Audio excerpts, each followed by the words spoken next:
Hello जी, कैसे आप लोग।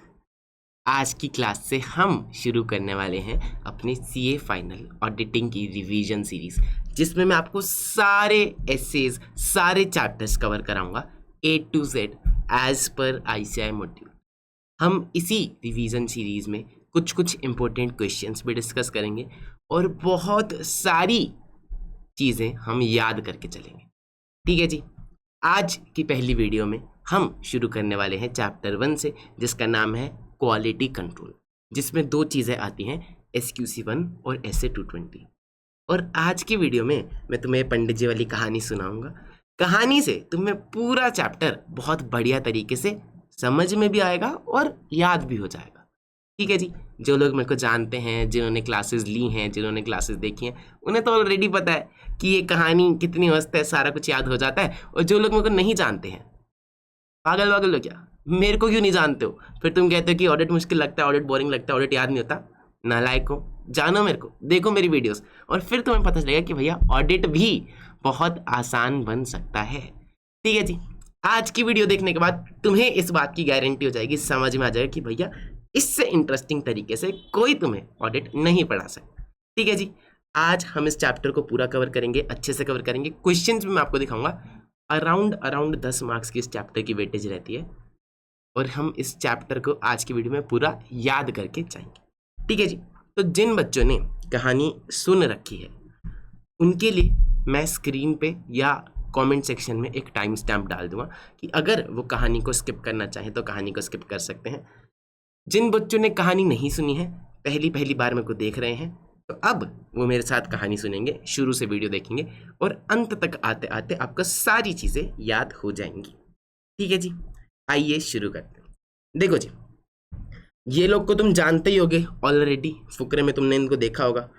तो सीन क्या था, मैं एक दिन ऐसे खाली बैठे सोच रहा था कि यार अगर ये लोग इंजीनियरिंग बैकग्राउंड की जगह सीए में आते तो क्या होता। लेट्स सपोज कि ये लोग सीए बन चुके हैं। सर ये लोग सीए बन चुके हैं? हाँ बन चुके हैं बेटा, बन चुके हैं। तो ये सारे लोग सीए बन चुके हैं।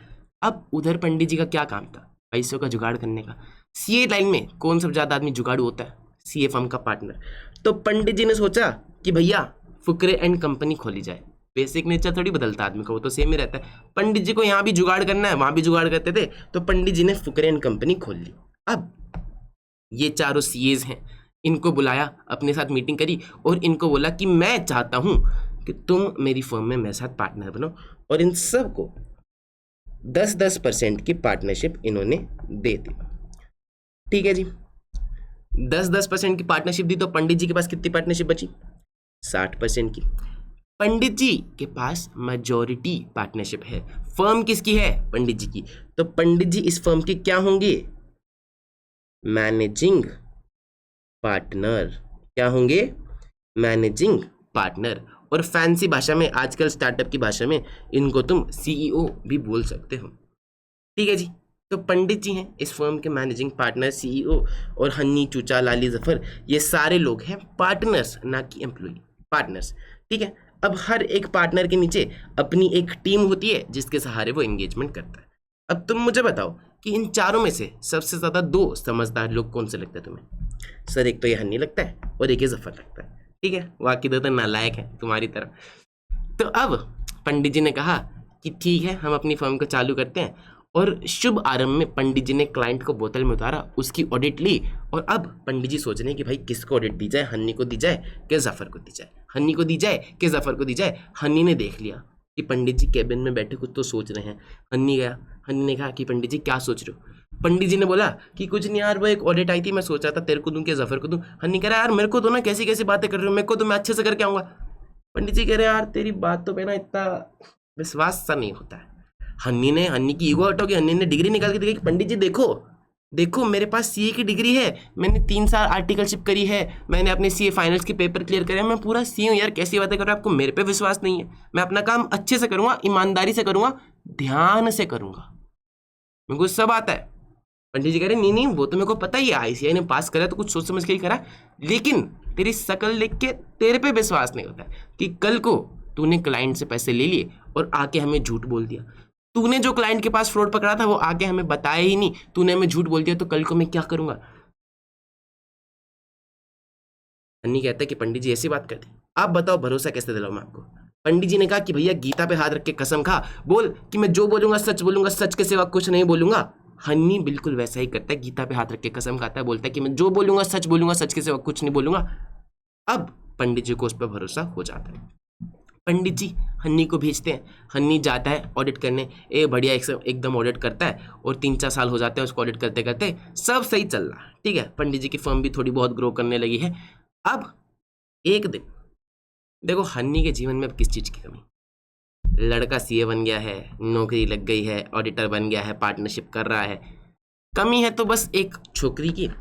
ऐसे ही हन्नी को एक बुरी आदत थी चाय सुट्टा ब्रेक पे जाने की, तो एक दिन ऑडिट पे चाय सुट्टा ब्रेक पे गया हुआ था, सामने उसको चाय की टपरी पे बैठी दिखी प्रिया। तो हन्नी ने सोचा कि भाई लड़की दिखी है, चांस मारते हैं, क्या पता लड़की अपना नंबर दे दे। तो हन्नी गया है दांत चमकाता हुआ कि hello madam, myself CA Honey, chartered accountant बोलते हैं मेरे को। ये जो पीछे कंपनी देख रही हो, इतनी बड़ी कंपनी, इसी कंपनी में मैं ऑडिटर हूँ। मैं जब अंदर जाता हूँ तो लोग मेरे चरणों में गिरते हैं, जी सर जी सर जी सर करते हैं, मेरे आगे पीछे घूमते रहते हैं।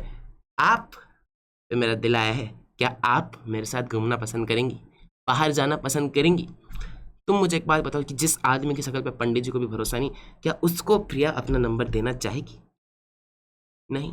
लेकिन लेकिन लेकिन to the utter surprise of Honey as well, Honey को प्रिया ने नंबर दिया कि नहीं अभी घूमेंगे तो नहीं, एक बारी फोन पे बात करते हैं, फिर हम देखते हैं घूमने जाने का प्लान बनाते हैं। हन्नी बहुत खुश है, हन्नी को कुछ नहीं और आप झपक नंबर कैसे दे दिया, पर हन्नी दांत चमकाता हुआ वापस वहां से चला गया कि चलो ऑडिट करने में जाते हैं। रात को जाते ही हन्नी ने ऑफिस से घर 8 बजे मैडम के पास फोन खड़का दिया कि हेलो जी कैसे हो आप, क्या करा आपने पूरे दिन, मेरे बाबू ने थाना थाया, एटसेट्रा एटसेट्रा, सारी बातें चल रही हैं।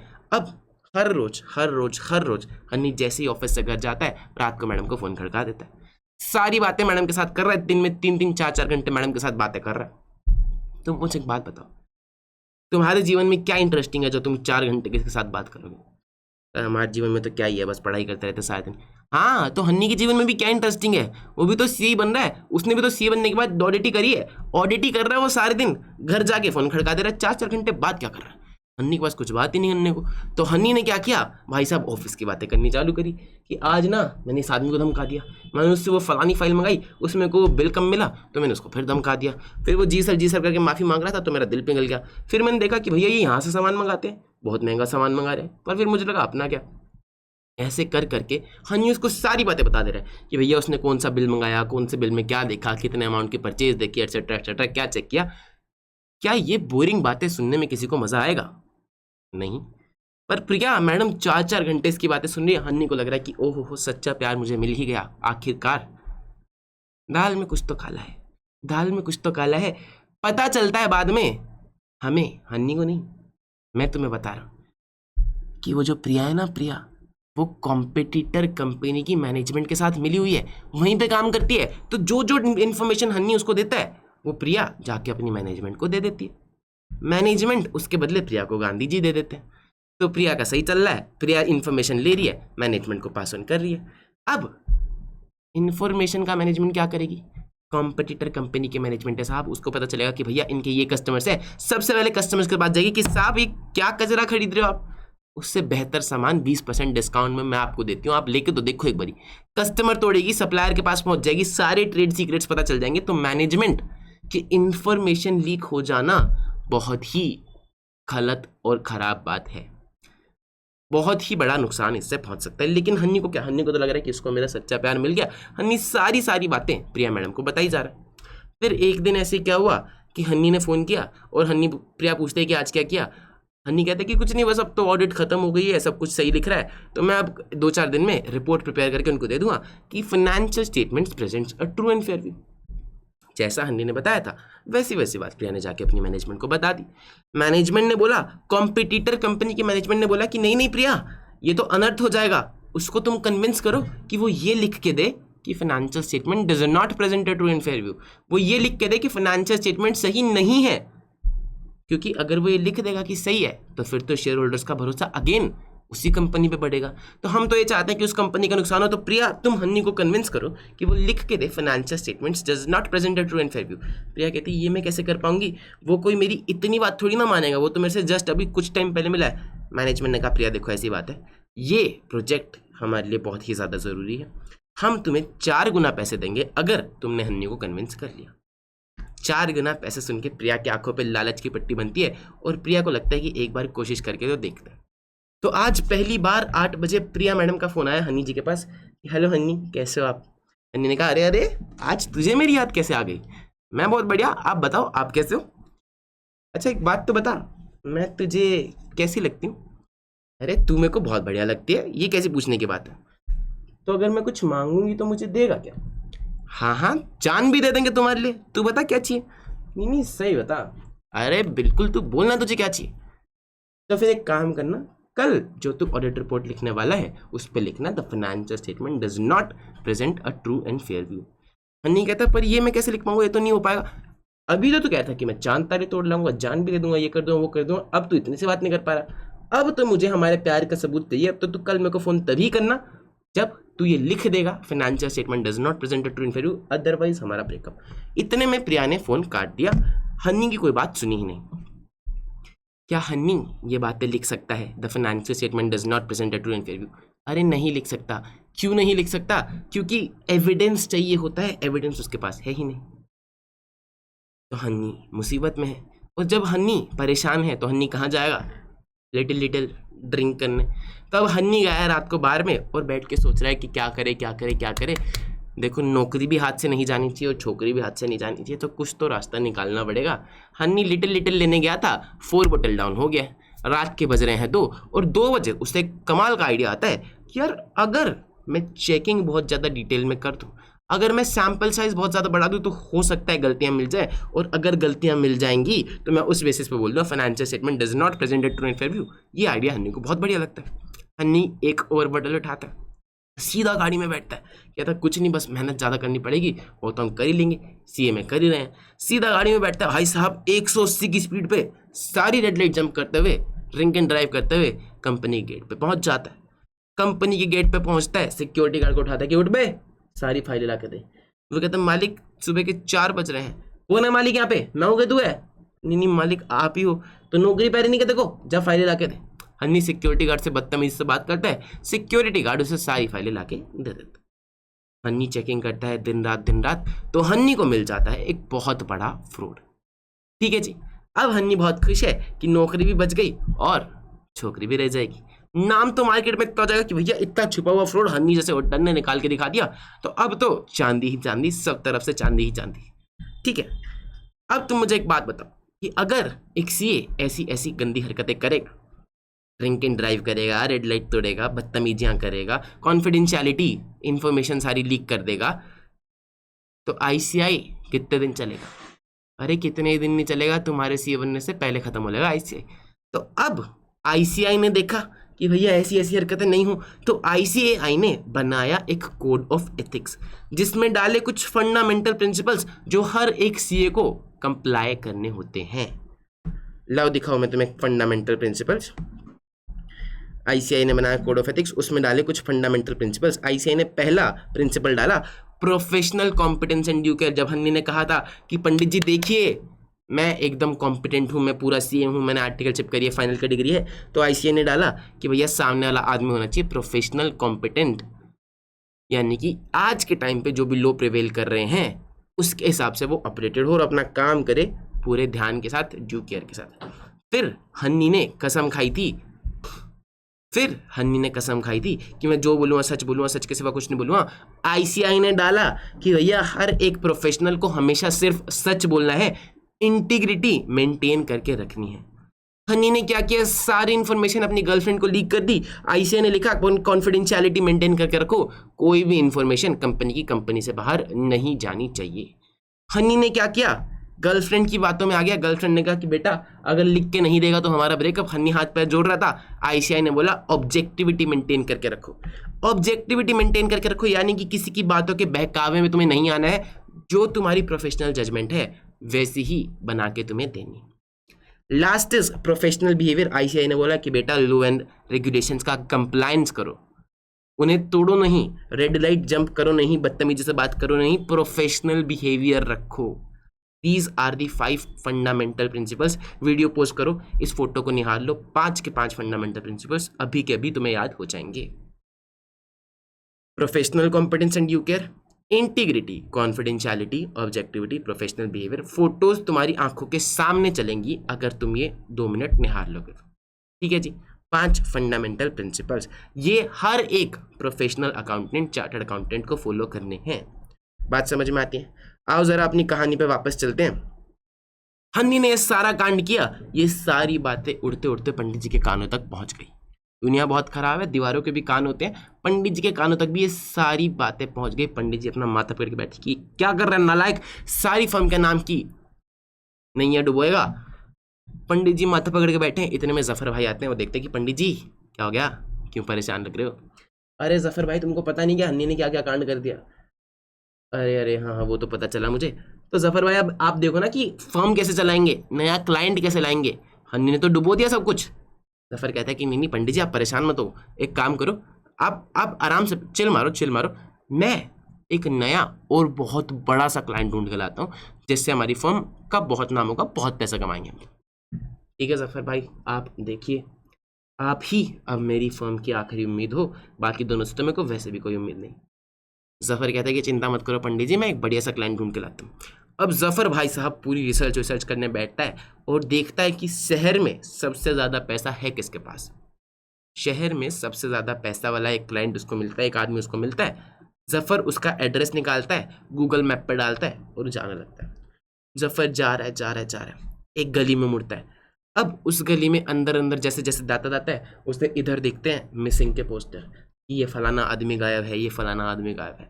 जफर कहता है चलो कोई बात नहीं, आगे चलता है और आगे चलता है। गली सुनसान होती जाती है, अंधेरा बढ़ता जाता है, उसे दिखते हैं वांटेड के पोस्टर्स कि इस इंसान पे इतना इनाम है।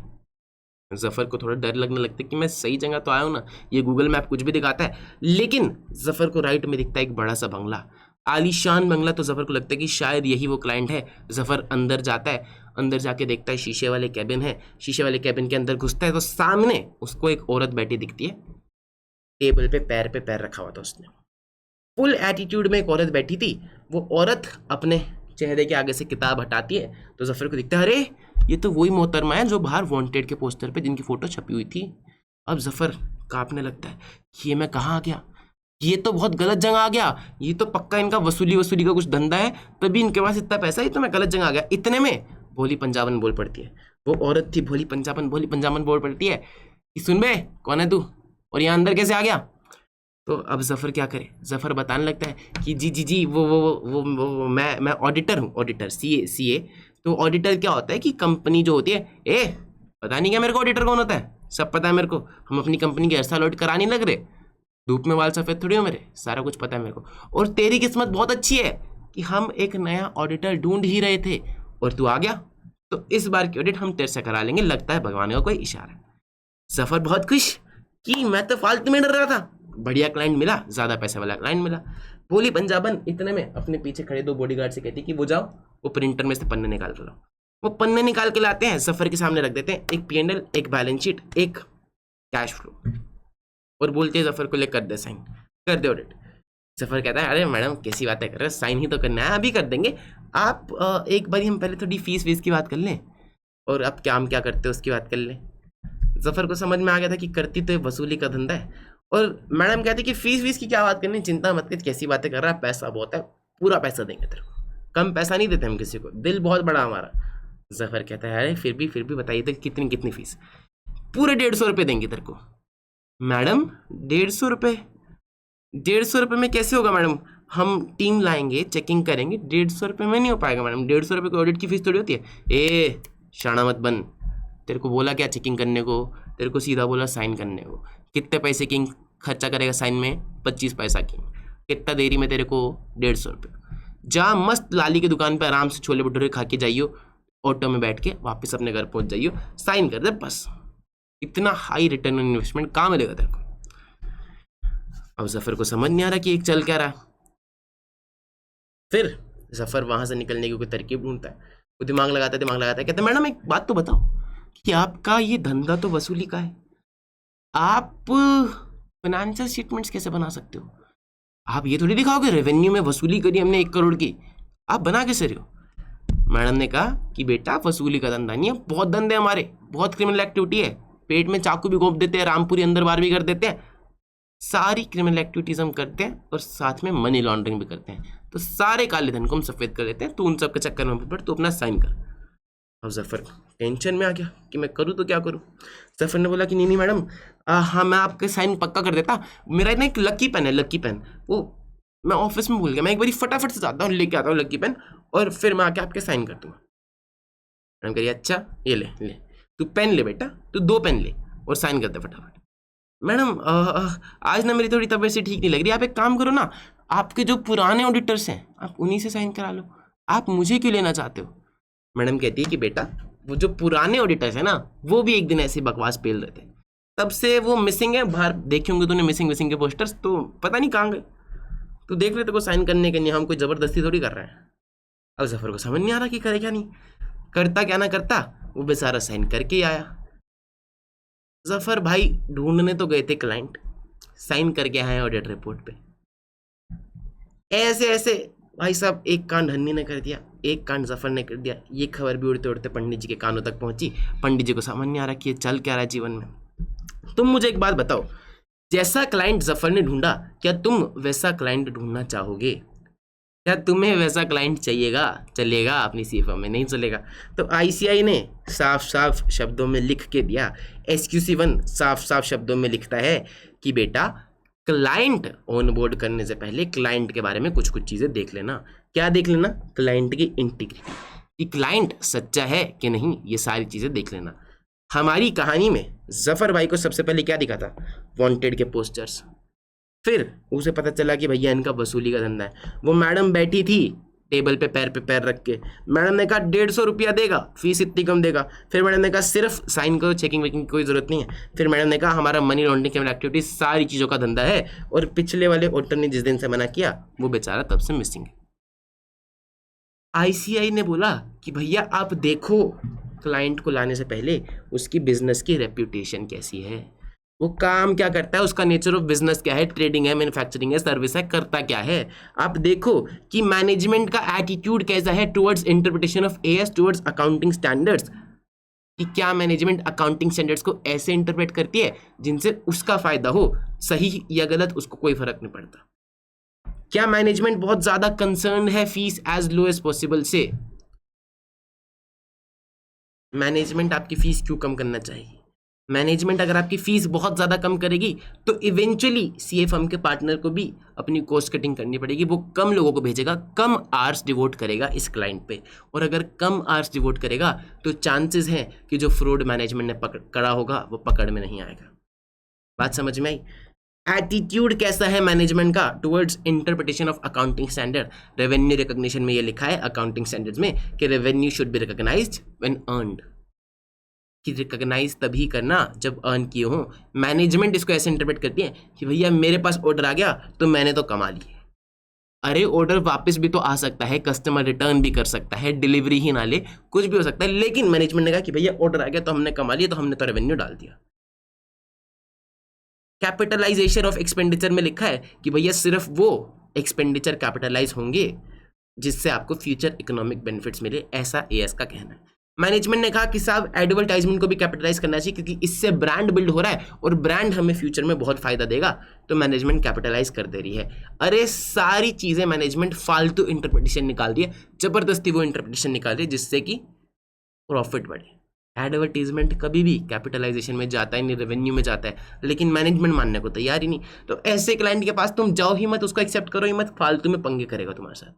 तो ऑडिटर साहब देख लो बिजनेस की रेपुटेशन, बिजनेस में जो लोग काम करते हैं उसकी टॉप मैनेजमेंट, उसकी की मैनेजमेंट, उसके ओनर्स, इनकी रेपुटेशन कैसी है, नेचर ऑफ बिजनेस क्या है, मैनेजमेंट का एटीट्यूड कैसा है, क्या वो फीस बहुत कम से कम करने पे बहुत ज़्यादा जोर दे रहे हैं, क्या वो फालतू की लिमिटेशन लगा रहे हैं कि हम ये चेक नहीं करने देंगे, हम सब्सिडी के अकाउंट्स नहीं देंगे, हम रिलेटेड पार्टी ट्रांजेक्शन्स नहीं बताएंगे, क्या वो ऐसी कोई लिमिटेशंस लगा रहे हैं? क्या ऐसा कोई इंडिकेशन मिल रहा है कि मैनेजमेंट मनी लॉन्ड्रिंग या क्रिमिनल एक्टिविटीज़ में इन्वॉल्व है? क्या किसी न्यूज़ में उनका नाम आया? क्या ईडी ने उन पे सर्च करी? क्या कोई ऐसा इंडिकेशन आपको दिख रहा है मार्केट में?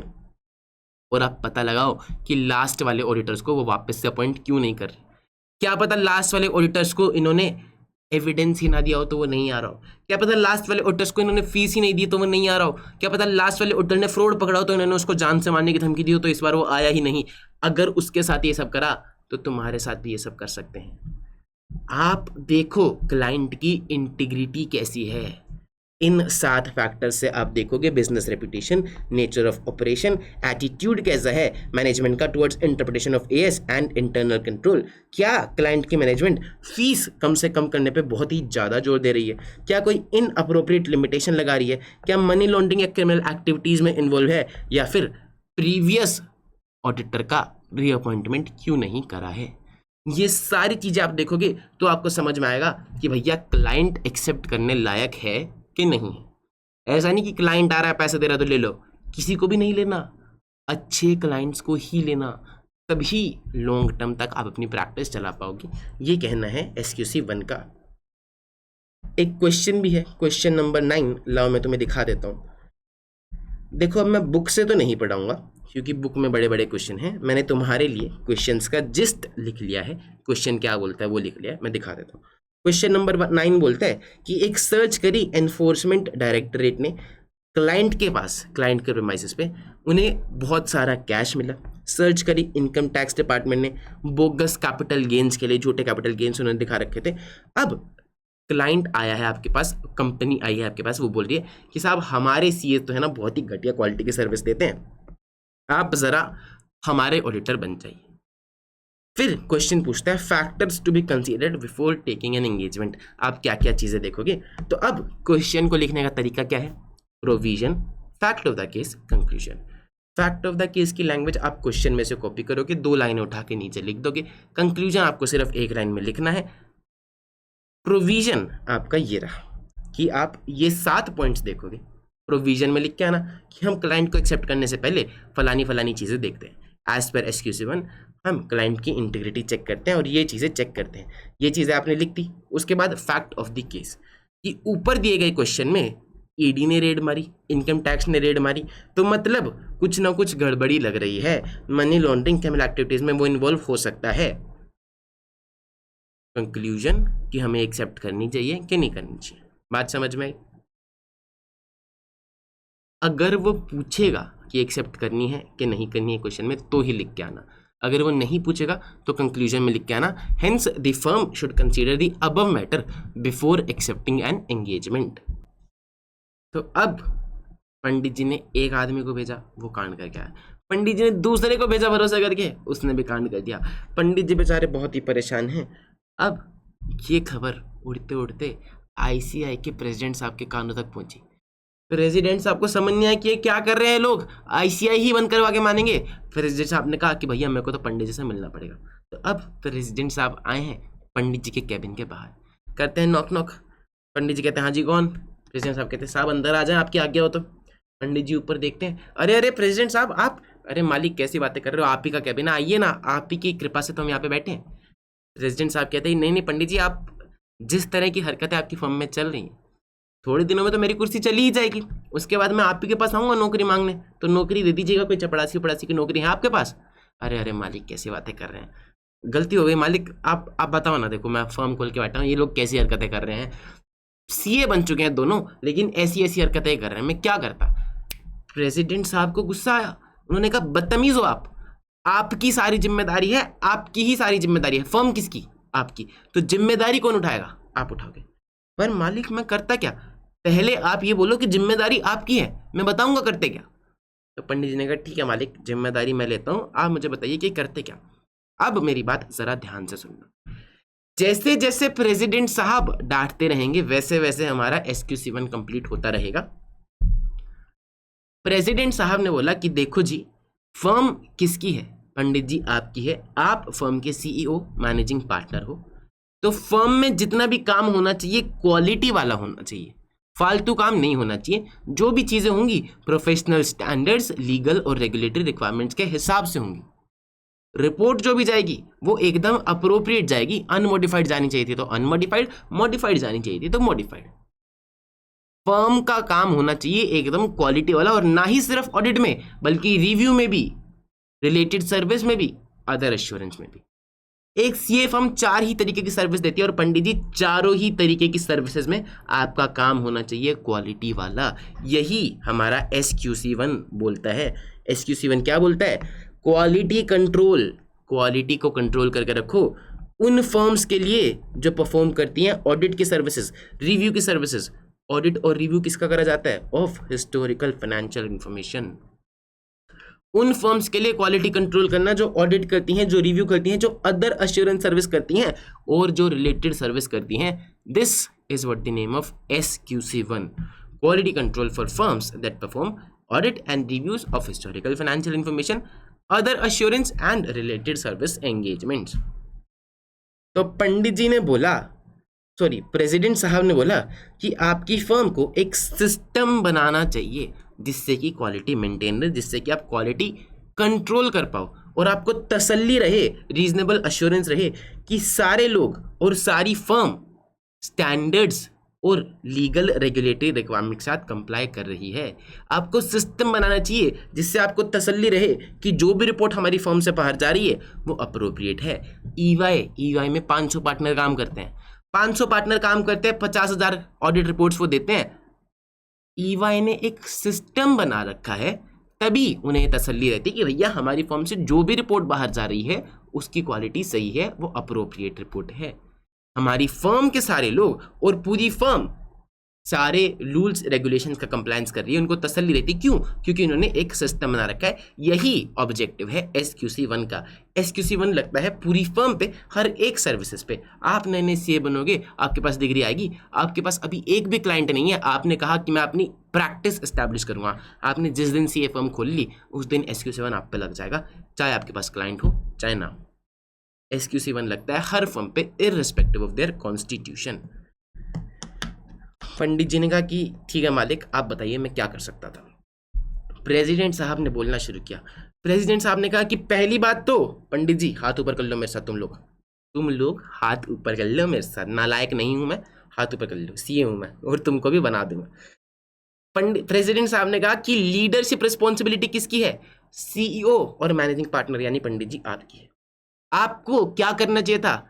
आपको इंटरनल कल्चर प्रमोट करना चाहिए था, इंटरनल कल्चर ऐसा बनाना चाहिए था जिससे कि सबको समझ में आए, everybody recognises that quality is essential. दूसरा, आपको एग्जाम्पल सेट कर देना चाहिए था कि टू डेमोन्स्ट्रेट कि क्वालिटी आपके लिए पैरामाउंट है। क्या करना चाहिए था? लीडरशिप रिस्पॉन्सिबिलिटी किसकी है? पंडित जी की, यानी कि CEO और मैनेजिंग पार्टनर की। क्या करना चाहिए था? 2 चीजें, इंटरनल कल्चर बनाना चाहिए था जिससे कि समझ में आए कि क्वालिटी एसेंशियल है, और एग्जाम्पल सेट कर देना चाहिए था टू डेमोन्स्ट्रेट कि क्वालिटी उनके लिए पैरामाउंट है। देखो जी, पहला पॉइंट है लीडरशिप रिस्पॉन्सिबिलिटी।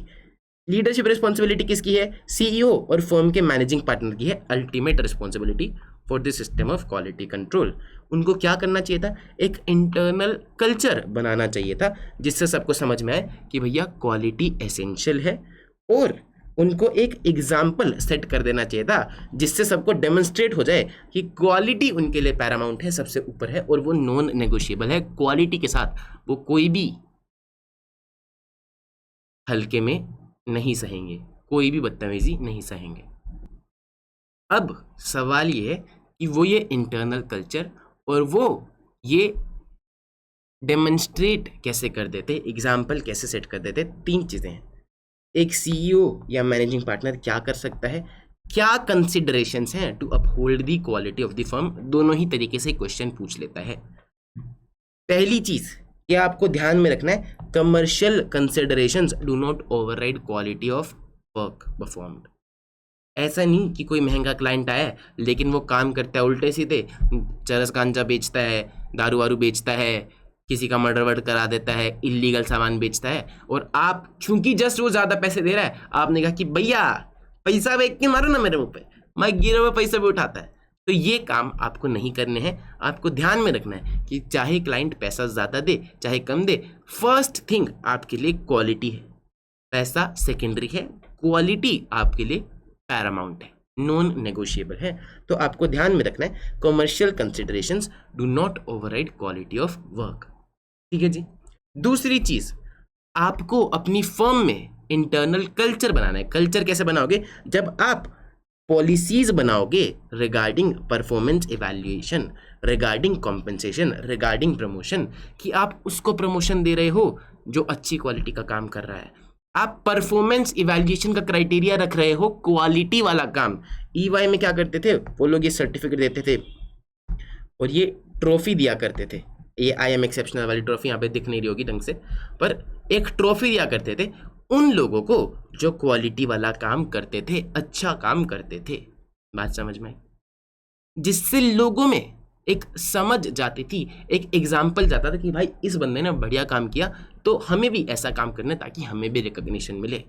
एंड तीसरा, आपको सफिशिएंट रिसोर्सेज डिवोट करने हैं for the development of quality control policies, कि जो बंदा ये पॉलिसीज बना रहा है वो समझदार हो, उसको अच्छे पैसे दो, अच्छा बंदा लेके आओ और अच्छा सामान लोगों को दो, उनके लैपटॉप्स, उनके केबिन्स अच्छे बनवाओ। ऐसा नहीं हो कि भैया मैंने एंटर दबाया और फिर मैं बैठा हूँ कि भैया ये एंटर काम कब करेगा, फिर मैंने 2-4 चीज़ें अक्षर टाइप करे और फिर मैं बैठा हूँ कि भैया ये टाइप हो जाए। ऐसे में लोग क्वालिटी वाला काम नहीं कर पाएंगे। फर्म को ऐसी पॉलिसीज बनानी है कि वो सफिशिएंट रिसोर्सेज डिवोट करें for the development of quality control policies and procedures. बात समझ में? इसको अगर मैं समराइज करवाऊँ तुम्हें, तो मैंने तुम्हारे लिए एक चार्ट भी बना रखा है। देखो, लीडरशिप रिस्पॉन्सिबिलिटी किसकी है? सीईओ और मैनेजिंग पार्टनर की। उसको क्या करना है? इंटरनल कल्चर ऐसा बनाना है जिससे कि सबको समझ में आए कि भैया क्वालिटी एसेंशियल है। एग्जाम्पल सेट कर देना है ताकि सबको डेमोन्स्ट्रेट किया जा सके कि क्वालिटी पैरामाउंट है, नॉन नेगोशिएबल है। और 3 चीज़ें उन्होंने बताई कि आप क्या क्या करोगे ताकि आपकी फर्म की क्वालिटी ऊपर रहे। Commercial consideration should not override the quality. ऐसी पॉलिसीज बनाओगे कॉम्पनसेशन, प्रमोशन के रिगार्डिंग, जिससे समझ में आए कि भैया क्वालिटी बहुत मैटर करती है। और तीसरा, सफिशिएंट रिसोर्सेज आप डिवोट करोगे। ठीक है जी। पहला पॉइंट था लीडरशिप रिस्पॉन्सिबिलिटी। किसकी है लीडरशिप रिस्पॉन्सिबिलिटी? पंडित जी की, यानी कि सीईओ और मैनेजिंग पार्टनर की। अब प्रेसिडेंट साहब ने कहा कि आपको और क्या करना है?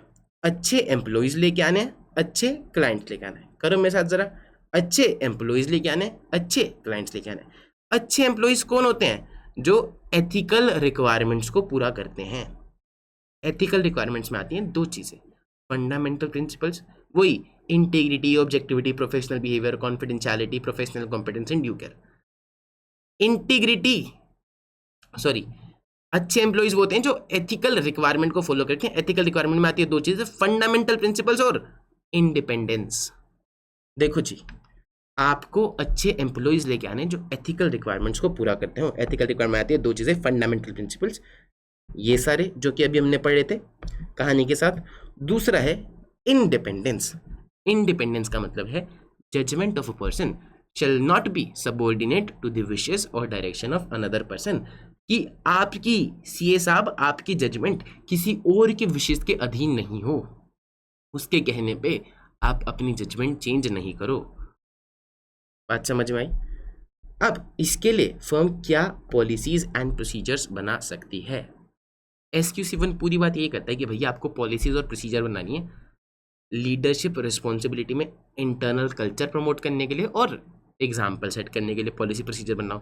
दूसरा, अच्छे एम्प्लॉयज लाओगे तो पॉलिसीज एंड प्रोसीजर बनाओ कि भैया जो लोग उनका बैकग्राउंड वेरिफिकेशन कराया जाता है उससे समझ में आएगा कि भैया ये आदमी कैसा है, इस पे कोई इसने कोई जुर्म तो नहीं किया हुआ है, इस पर कोई FIR तो दर्ज नहीं है, इसका ट्रैक रिकॉर्ड कैसा है, इसकी बैकग्राउंड चेक किया जाता है, सारी चीज़ें।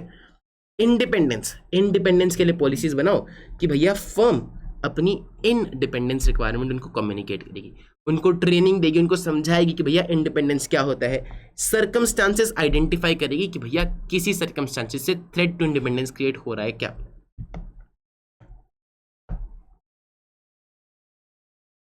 ये है हन्नी और ये है हन्नी की टीम। हन्नी की टीम काम करने गई है, ये जो मैनेजर है हन्नी की टीम की, क्लाइंट के बंदे के साथ कुछ ज़्यादा ही ओवर फ्रेंडली हो रही है, घर से टिफिन बना के ला रही है, तो इंडिपेंडेंस हैम्पर हो जाएगी कि नहीं हो जाएगी? थ्रेट आ जाएगा कि नहीं आ जाएगा? आ जाएगा। तो उनको ऐसी पॉलिसीज बनानी है कि थ्रेट को ये फटाफट से आइडेंटिफाई कर सकें। क्या पॉलिसीज बना सकते हैं कि ये एक अनोनिमस हॉटलाइन नंबर प्रोवाइड कर सकते हैं, जिससे कि ये जो चिंटू है इसने मैनेजर को देखा और ये मैनेजर से बदला लेना चाहता है, ये बताना चाहता है अपने पार्टनर को कि भैया ऐसी ऐसी हरकतें मैनेजर कर रही है। तो एक अनोनिमस नंबर होगा जिसमें चिंटू की नाम पहचान छुप जाए तो चिंटू ईजिली बता पाएगा। बात समझ में आई? तो एक अनोनिमस हॉटलाइन नंबर हो सकता है कि भैया यहाँ पर इंडिपेंडेंस हैम्पर हो रही है। बात समझ में?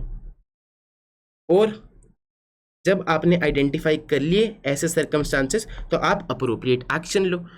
किस लिए? या तो उस थ्रेड को एलिमिनेट करो, एलिमिनेट नहीं हो सकता तो उसको रिड्यूस करो to an appropriate low level, या फिर रिड्यूस भी नहीं हो सकता तो आप विड्रॉ ही कर लो एंगेजमेंट से, एंगेजमेंट छोड़ दो।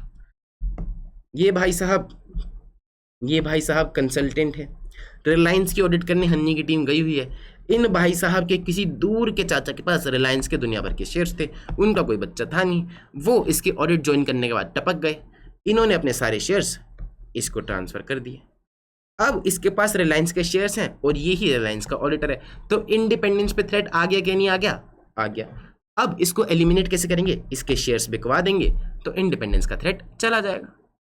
रिड्यूस कैसे कर सकते हैं? मान लो इसके चाचा टपके नहीं पर रिलायंस में डायरेक्टर बन के आ गए, अब ये ऑडिट करने जा रहा है और इसके चाचा रिलायंस में डायरेक्टर है, तो थ्रेट आ गया। रिड्यूस कैसे करेंगे? इसको किसी और असाइनमेंट पर डाल देंगे, इस असाइनमेंट से हटा देंगे, तो threat is reduced to an appropriately low level. बात समझ में? और अगर रिड्यूस भी नहीं कर सकते तो फिर फाइनली हम एंगेजमेंट ही छोड़ देंगे। ये कह रहा है कि कोई भी ब्रीच ऑफ इंडिपेंडेंस हुआ तो फर्म को इमीडिएटली नोटिफाई करना चाहिए, बता देना चाहिए कि भैया ये ब्रीच ऑफ इंडिपेंडेंस हुआ है, और हर आदमी से एटलीस्ट एनुअली एक रिटन कंफर्मेशन ले लेनी चाहिए कि भैया तू इंडिपेंडेंट है कि नहीं। अरे इस कंसल्टेंट का चाचा बन के आया तो हन्नी को थोड़ी समझ में आ रहा है कि ये उसका चाचा, हन्नी को क्या पता उसका कोई दूर का चाचा ये है, ये तो यही आदमी बताएगा ना। तो इसलिए एक इंडिपेंडेंट कंफर्मेशन ले लेनी चाहिए, डिक्लेरेशन ले लेनी चाहिए कि भैया तुम इंडिपेंडेंट हो, अभी भी तुम्हारा कोई भी यार दोस्त रिश्तेदार काम नहीं करता है फर्म्स में, कंपनी में, क्लाइंट्स में, और तुम्हारे पास कोई शेयर्स वेयर्स नहीं है। बात समझ में? फिर ये एक चीज और बोलता है, कह रहे SQC1 फैमिलियरिटी थ्रेड के ऊपर भी बहुत जोर डालता है। फैमिलियरिटी थ्रेड यानी कि आपकी फर्म 20-20 साल तक क्लाइंट का ऑडिट कर रही है, फर्म 20-20 साल तक क्लाइंट का ऑडिट कर रही है, तो 20 साल बाद अगर आपको कोई गलती मिलेगी तो क्या आप उस गलती को रिपोर्ट कर पाओगे? क्लाइंट अपनी आंखों में आंसू भर के आपको याद दिलाएगा कि सर आप याद करिए हमारे जवानी के दिन, वो सुहाने दिन, हम साथ में घूमने जाया करते थे, हम इतने फ्रेंडली थे, हमने इतने मजे किए जवानी में, और अब आप एक छोटी सी गलती के पीछे मेरे साथ ऐसा करोगे, मुझे धोखा दोगे, तो क्या सीए का दिल पिघल नहीं जाएगा? पिघल जाएगा। तो 20-20 साल तक अगर वो ऑडिट करेगा तो फैमिलियरिटी बढ़ जाएगी, घर जैसे रिश्ते हो जाएंगे। तो क्या ये अलाउड होना चाहिए? नहीं अलाउड होना चाहिए। पर सर 20 साल तक तो ऑडिट करना अलाउड ही नहीं होता। अरे इसीलिए तो नहीं होता, इसीलिए तो नहीं होता क्योंकि फैमिलियरिटी थ्रेट अराइज हो जाता है। बात समझ में आई?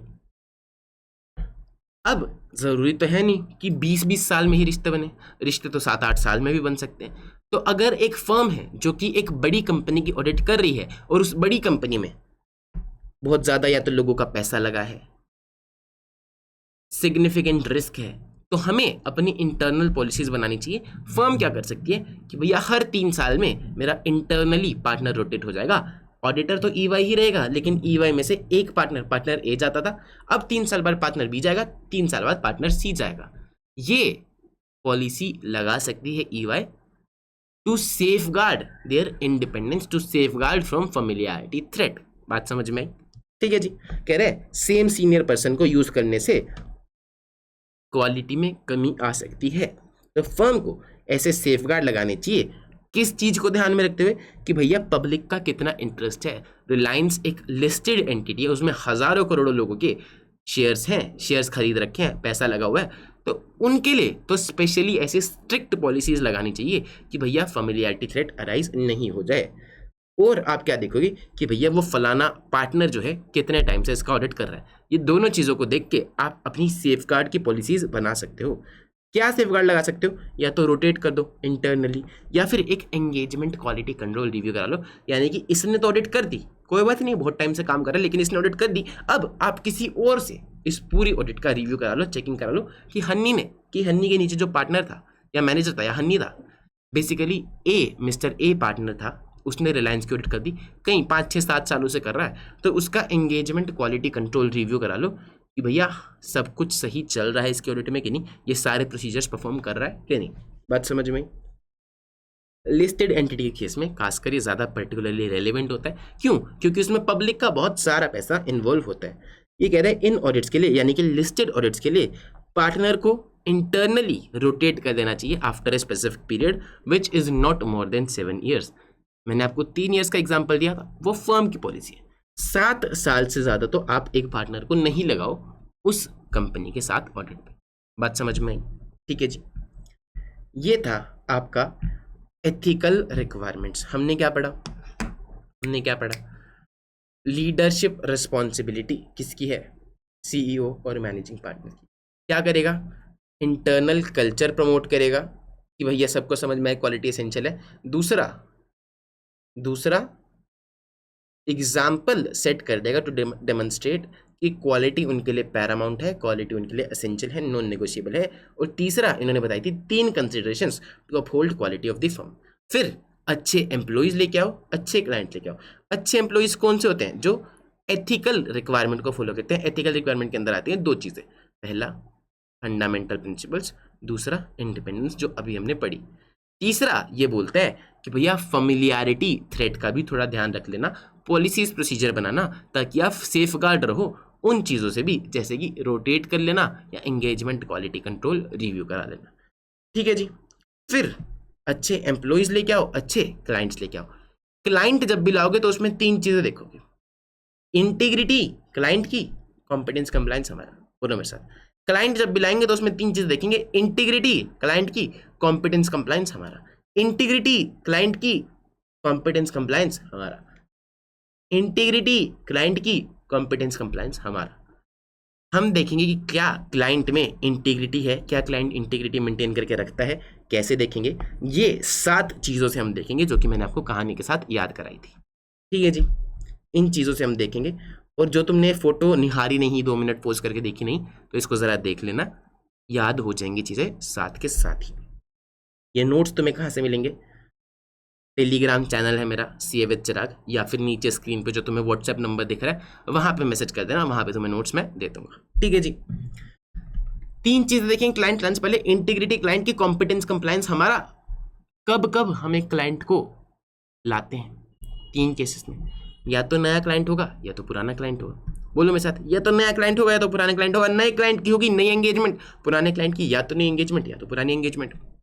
मतलब सर, अरे कोई नया क्लाइंट आएगा तो तुम्हें नई एंगेजमेंट ही देगा, ये तो कॉमन सेंस है। पुराना क्लाइंट होगा, अभी तुमसे करा रहा है कुछ तो तभी तुम्हारा पुराना क्लाइंट है। वो तुमसे बोलता है सर टैक्स के साथ ना इस साल ऑडिट भी कर दो, तो पुराने क्लाइंट की नई एंगेजमेंट। या फिर बोलता है सर टैक्स ही कंटिन्यू कर दो, इस साल भी टैक्स आप ही कर देना, तो पुराने क्लाइंट की पुरानी एंगेजमेंट। तीनों ही केसेस में हम चीज़ें चेक करेंगे। क्या चीज़ें? इंटीग्रिटी क्लाइंट की, कॉम्पिटेंस कंप्लायंस हमारा। कब कब चेक करेंगे? देखो, बिफोर एक्सेप्टिंग एन एंगेजमेंट हमें 3 चीज़ें चेक करनी है, इंटीग्रिटी क्लाइंट की, कॉम्पिटेंस कंप्लायंस हमारा। कब कब? नए क्लाइंट की नई एंगेजमेंट एक्सेप्ट करने से पहले, एग्जिस्टिंग क्लाइंट की या तो नई एंगेजमेंट या तो पुरानी एंगेजमेंट एक्सेप्ट करने से पहले हम ये सारी चीज़ें देखेंगे। ठीक है जी। अगर कोई इशू मिलेगा इंटीग्रिटी में, कॉम्पिटेंस में, कंप्लायंस में, तो हम उसको डॉक्यूमेंट करेंगे और हमने उसको सोल्व कैसे किया, क्या कंक्लूजन पे फाइनली पहुंचे, उन सारी चीज़ों की हम डॉक्यूमेंट करके चलेंगे। इंटीग्रिटी मैंने आपको सिखा दी कि कैसे देखते हो आप। अब कॉम्पिटेंस कंप्लायंस कैसे देखोगे? आप अपने गिरेबान में झांक के देखोगे कि क्या आपके पास सफिशिएंट लोग हैं जिनके पास काबिलियत है, कॉम्पिटेंस है टू परफॉर्म दिस ऑडिट। आपने अभी अपनी फर्म खोली है, नई 2 आदमी रखे हैं जिसमें आर्टिकल हैं दोनों, और आप एक CEO। रिलायंस के अंबानी जी सामने से गुजर रहे थे, उन्होंने देखा कि गरीब आदमी, उनको तुम पे तरस आया, वो अंदर आए और उन्होंने बोला कि CA साहब इस साल की ऑडिट आप मेरी कर देना। क्या CA साहब आप रिलायंस की ऑडिट करने लायक हो? आपके पास टीम नहीं है, लोग नहीं है, सफिशिएंट पर्सोनल नहीं है, तो आप रिलायंस की ऑडिट नहीं एक्सेप्ट कर पाओगे। बात समझ में आए? क्योंकि फिर आप क्वालिटी वाला काम नहीं कर पाओगे। तो आपको देखना है कि क्या आपके पास कैपेबिलिटी, कॉम्पिटेंस और सफिशिएंट पर्सोनल है। अगर एक्सपर्ट्स की ज़रूरत है, कुछ इंडस्ट्रीज़ में एक्सपर्ट की ज़रूरत पड़ सकती है, जैसे कि फार्मा इंडस्ट्री। दवाई कितने की है? वो छोटी सी दवाई ही होती है, वो 100 रुपये की भी हो सकती है, वो 10 लाख की भी हो सकती है, वो इतनी सी गोली। वो टेस्ट ट्यूब में जो भी उनका केमिकल रखा है वो 100 रुपये का भी हो सकता है, 10 लाख का भी हो सकता है। तो उसकी वैल्यूएशन के लिए हमें एक्सपर्ट चाहिए। तो जिन इंडस्ट्रीज़ में एक्सपर्ट चाहिए, क्या आपकी फर्म के पास एक्सपर्ट्स अवेलेबल हैं? क्या आपके पास वो लोग हैं जिनके पास उस फलानी इंडस्ट्री का ऑडिट का एक्सपीरियंस है? ऑटोमोबाइल इंडस्ट्री है, एफएमसीजी इंडस्ट्री है, जो भी फलानी इंडस्ट्री है, क्या आपके पास ऐसे लोग हैं जिनके पास वो एक्सपीरियंस है? चलो एक्सपीरियंस अगर नहीं भी है कोई बात नहीं, क्या उनके पास एबिलिटी है, क्या उनमें काबिलियत है, क्या उनमें क्षमता है कि वो पढ़ के वो नेसेसरी स्किल्स, वो नेसेसरी एक्सपीरियंस गेन कर पाएंगे? रिसर्च करके क्या वो उनके अंदर क्षमता है कि वो रिसर्च करके नेसेसरी एक्सपीरियंस गेन कर पाएंगे? अगर है तो आप एक्सेप्ट कर सकते हो, अगर क्षमता भी नहीं है तो आप एक्सेप्ट नहीं कर सकते हो। क्या आप डेडलाइन के हिसाब से ऑडिट को कंप्लीट कर पाओगे? ये देखो, अगर कर पाओगे तो एक्सेप्ट कर लो, अगर नहीं कर पाओगे तो एक्सेप्ट मत करना। बात समझ में? ये सारी चीज़ देखते हैं कॉम्पिटेंस में, ठीक है। फिर ये कहते हैं कि अगर फर्म को बाद में ऐसी कोई चीज़ पता चलती है जो अगर उसे पहले पता होती तो फिर वो एंगेजमेंट को एक्सेप्ट ही नहीं करते। कोई भी चीज़ ऐसी आ जाए, विड्रॉल आ जाए कि ऑडिटर ऑडिट छोड़ के जाना चाहता है, उसको ऐसी कोई चीज़ पता चली कि अब उसको शायद छोड़नी पड़ जाएगी, तो सबसे पहला काम ऑडिटर का क्या होता है? वो देखे कि क्या उसको ये बातें किसी को बतानी है, रिपोर्ट करने की कोई रिस्पॉन्सिबिलिटी, किसको रिपोर्ट कर सकता है? या तो रेगुलेटर को, आईसीआई को, सेबी को, सीजी को, किसी को रिपोर्ट करने की उसकी कोई प्रोफेशनल या लीगल रिस्पॉन्सिबिलिटीज़ हैं क्या? इस चैप्टर में, आगे के चैप्टर में, पूरे ऑडिट के सिलेबस में कहीं भी उसके पास ऐसी कोई सिचुएशन आती है जहाँ उसे लगता है कि शायद विड्रॉ करना पड़ जाए या विड्रॉ करने की थोड़ी सी भी पोजीशन आती है, तो वो सबसे पहले देखेगा कि क्या उसकी कोई रिस्पॉन्सिबिलिटी है टू रिपोर्ट, ठीक है। और फिर वो देखेगा क्या उसे विड्रॉ कर लेना चाहिए। अब अगर वो डिसाइड करता है कि हाँ उसे विड्रॉ ही करना पड़ेगा, तो सबसे पहले वो क्या करेगा? जाके मैनेजमेंट और टीसीडब्ल्यू के साथ डिस्कस करेगा कि भैया क्यों शायद उसे विड्रॉ करना पड़ सकता है, क्या फैक्ट एंड सर्कमस्टांसेस ऐसे आ गए। अगर ऑडिटर डिटरमाइन करता है कि उसे विड्रॉ करना पड़ेगा, तो वो टीसीडब्ल्यूजी और मैनेजमेंट के पास जाएगा और सबसे पहले डिस्कस करेगा कि क्या फैक्ट एंड सर्कमस्टांसेस हैं जिनकी वजह से शायद उसे विड्रॉ करना पड़ सकता है। दूसरा, वो डिस्कस करेगा कि अगर वो विड्रॉ करता है तो वो एंगेजमेंट से करेगा कि क्लाइंट रिलेशनशिप से करेगा, कि सिर्फ ऑडिट छोड़ रहा है कि उस पूरे क्लाइंट को छोड़ रहा है कि आज के बाद उसके साथ कोई ताल्लुकात नहीं रख रहा, और रीजंस क्या हैं विड्रॉल के। तीसरा, उसकी अगेन डिटरमाइन करेगा कि क्या प्रोफेशनल और लीगल रिस्पॉन्सिबिलिटीज़ हैं टू रिपोर्ट। एंड लास्ट में सारे इश्यूज जो भी आए उनको डॉक्यूमेंट कर लेगा, क्या कंसल्टेशन ली, क्या कंक्लूजन पे पहुंचा, क्यों विड्रॉ कर रहा है, हर एक चीज़ वो डॉक्यूमेंट करके चलेगा। बात समझ में आई? क्वेश्चन नंबर 17 है इस पे, आओ जरा एक बारी देखते हैं क्वेश्चन नंबर 17। क्वेश्चन नंबर 17 क्या बोलता है? कह रहा है एक क्लाइंट था फर्म का फार्मास्यूटिकल इंडस्ट्री में, फर्म उसकी ऑडिट कर रही थी, सब सही चल रहा था, लेकिन क्लाइंट ने सोचा कि भैया अब मेरे को बिजनेस को एक्सपैंड करना चाहिए, तो क्लाइंट सॉफ्टवेयर में भी घुस गया, नई कंट्रीज में चला गया, नए सेगमेंट्स में चला गया। अब सीए फर्म को लगता है कि भैया इतनी एक्सपर्टीज तो सीए फर्म के पास नहीं है, हेंस सीए फर्म विड्रॉ करना चाहती है। तो क्या फैक्टर सीए फर्म कंसिडर करेगी टू विड्रॉ? ये सारे फैक्टर्स सीए फर्म कंसिडर करेगी टू विड्रॉ। सेम ही क्वेश्चन है, क्वेश्चन 1 और क्वेश्चन 17, बस नाम बदल दिया है, बाकी से सारा सेम है। तो इंपॉर्टेंट क्वेश्चन इसको मार्क कर लेना, विड्रॉ करने से पहले ये सारी चीज़ें ऑडिटर देखता है, ठीक है जी। अगला है HR, human resources. Leadership responsibility किसकी है? सीईओ और मैनेजिंग पार्टनर की। क्या करे? इंटरनल कल्चर प्रमोट करे, एग्जाम्पल सेट कर दे, अच्छे एम्प्लॉयज लेके आए, अच्छे क्लाइंट लेके आए। अच्छे एम्प्लॉयज कौन? जो एथिकल रिक्वायरमेंट्स को पूरा करते हैं, फंडामेंटल प्रिंसिपल्स और इंडिपेंडेंस। अच्छे क्लाइंट्स कौन? देखिए इंटीग्रिटी क्लाइंट की, कॉम्पिटेंस कंप्लायंस हमारा। अच्छे एम्प्लॉयज आ गए, अच्छे क्लाइंट्स आ गए, अच्छे एम्प्लॉयज को रोक के रखना भी बहुत जरूरी है। रोक के रखने के लिए आपको चाहिए एचआर पॉलिसीज। तो पंडित जी, सीए फर्म के मैनेजिंग पार्टनर, ऐसी पॉलिसीज एंड प्रोसीजर्स बनाओ कि अच्छे लोग आपके पास आए, सफिशिएंट लोग आपके पास आए। क्या आप सब बिग 4 में, मैकेंजी में, बेन में, बीसीजी मेन में जा सकते हैं क्या? नहीं जा सकते। क्यों? क्योंकि वो सिर्फ रैंकर्स को लेती हैं, फर्स्ट अटेम्प्ट वालों को लेती हैं। उनकी ये पॉलिसीज हैं कि हम सिर्फ अच्छे लोगों को लेंगे ताकि वो अच्छा काम करे, समझदार काम करे। बात समझ में आई? तो आपको भी अपनी फर्म की ऐसी पॉलिसी एंड प्रोसीजर बनानी कि भैया हम सिर्फ एक्सपीरियंस सीएस को लेते हैं, हम इंटरव्यू में क्वेश्चन ऐसे रखो जिससे समझ में आए कि भैया आप सिर्फ अच्छे सीएस को, जिनके पास अच्छा दिमाग है, उनको लेना चाहते हो। कैपेबिलिटी, कॉम्पिटेंस और जो एथिकल प्रिंसिपल्स के साथ कमिटेड हो, सिर्फ ऐसे सीएस को लेके आओ ताकि आप अपनी एंगेजमेंट स्टैंडर्ड्स के हिसाब से परफॉर्म कर सको, और ताकि आप अपनी रिपोर्ट एकदम अप्रोप्रिएटली इशू कर सको कि जहां अनमोडिफाइड जानी चाहिए वहां अनमोडिफाइड, जहां मॉडिफाइड जानी चाहिए वहां modified.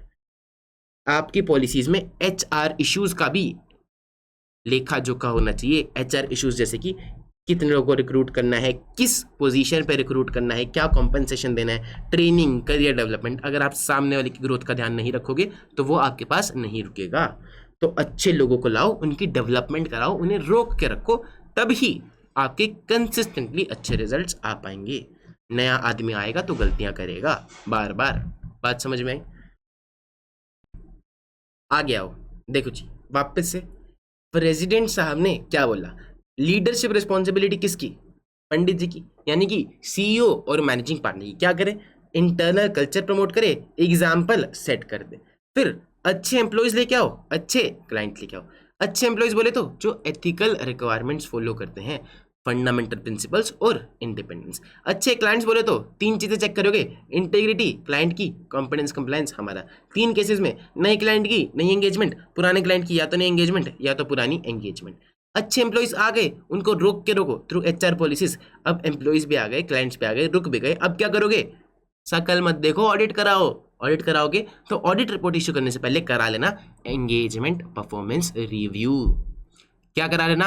Engagement performance review. Very very important topic, engagement performance. देखो जी,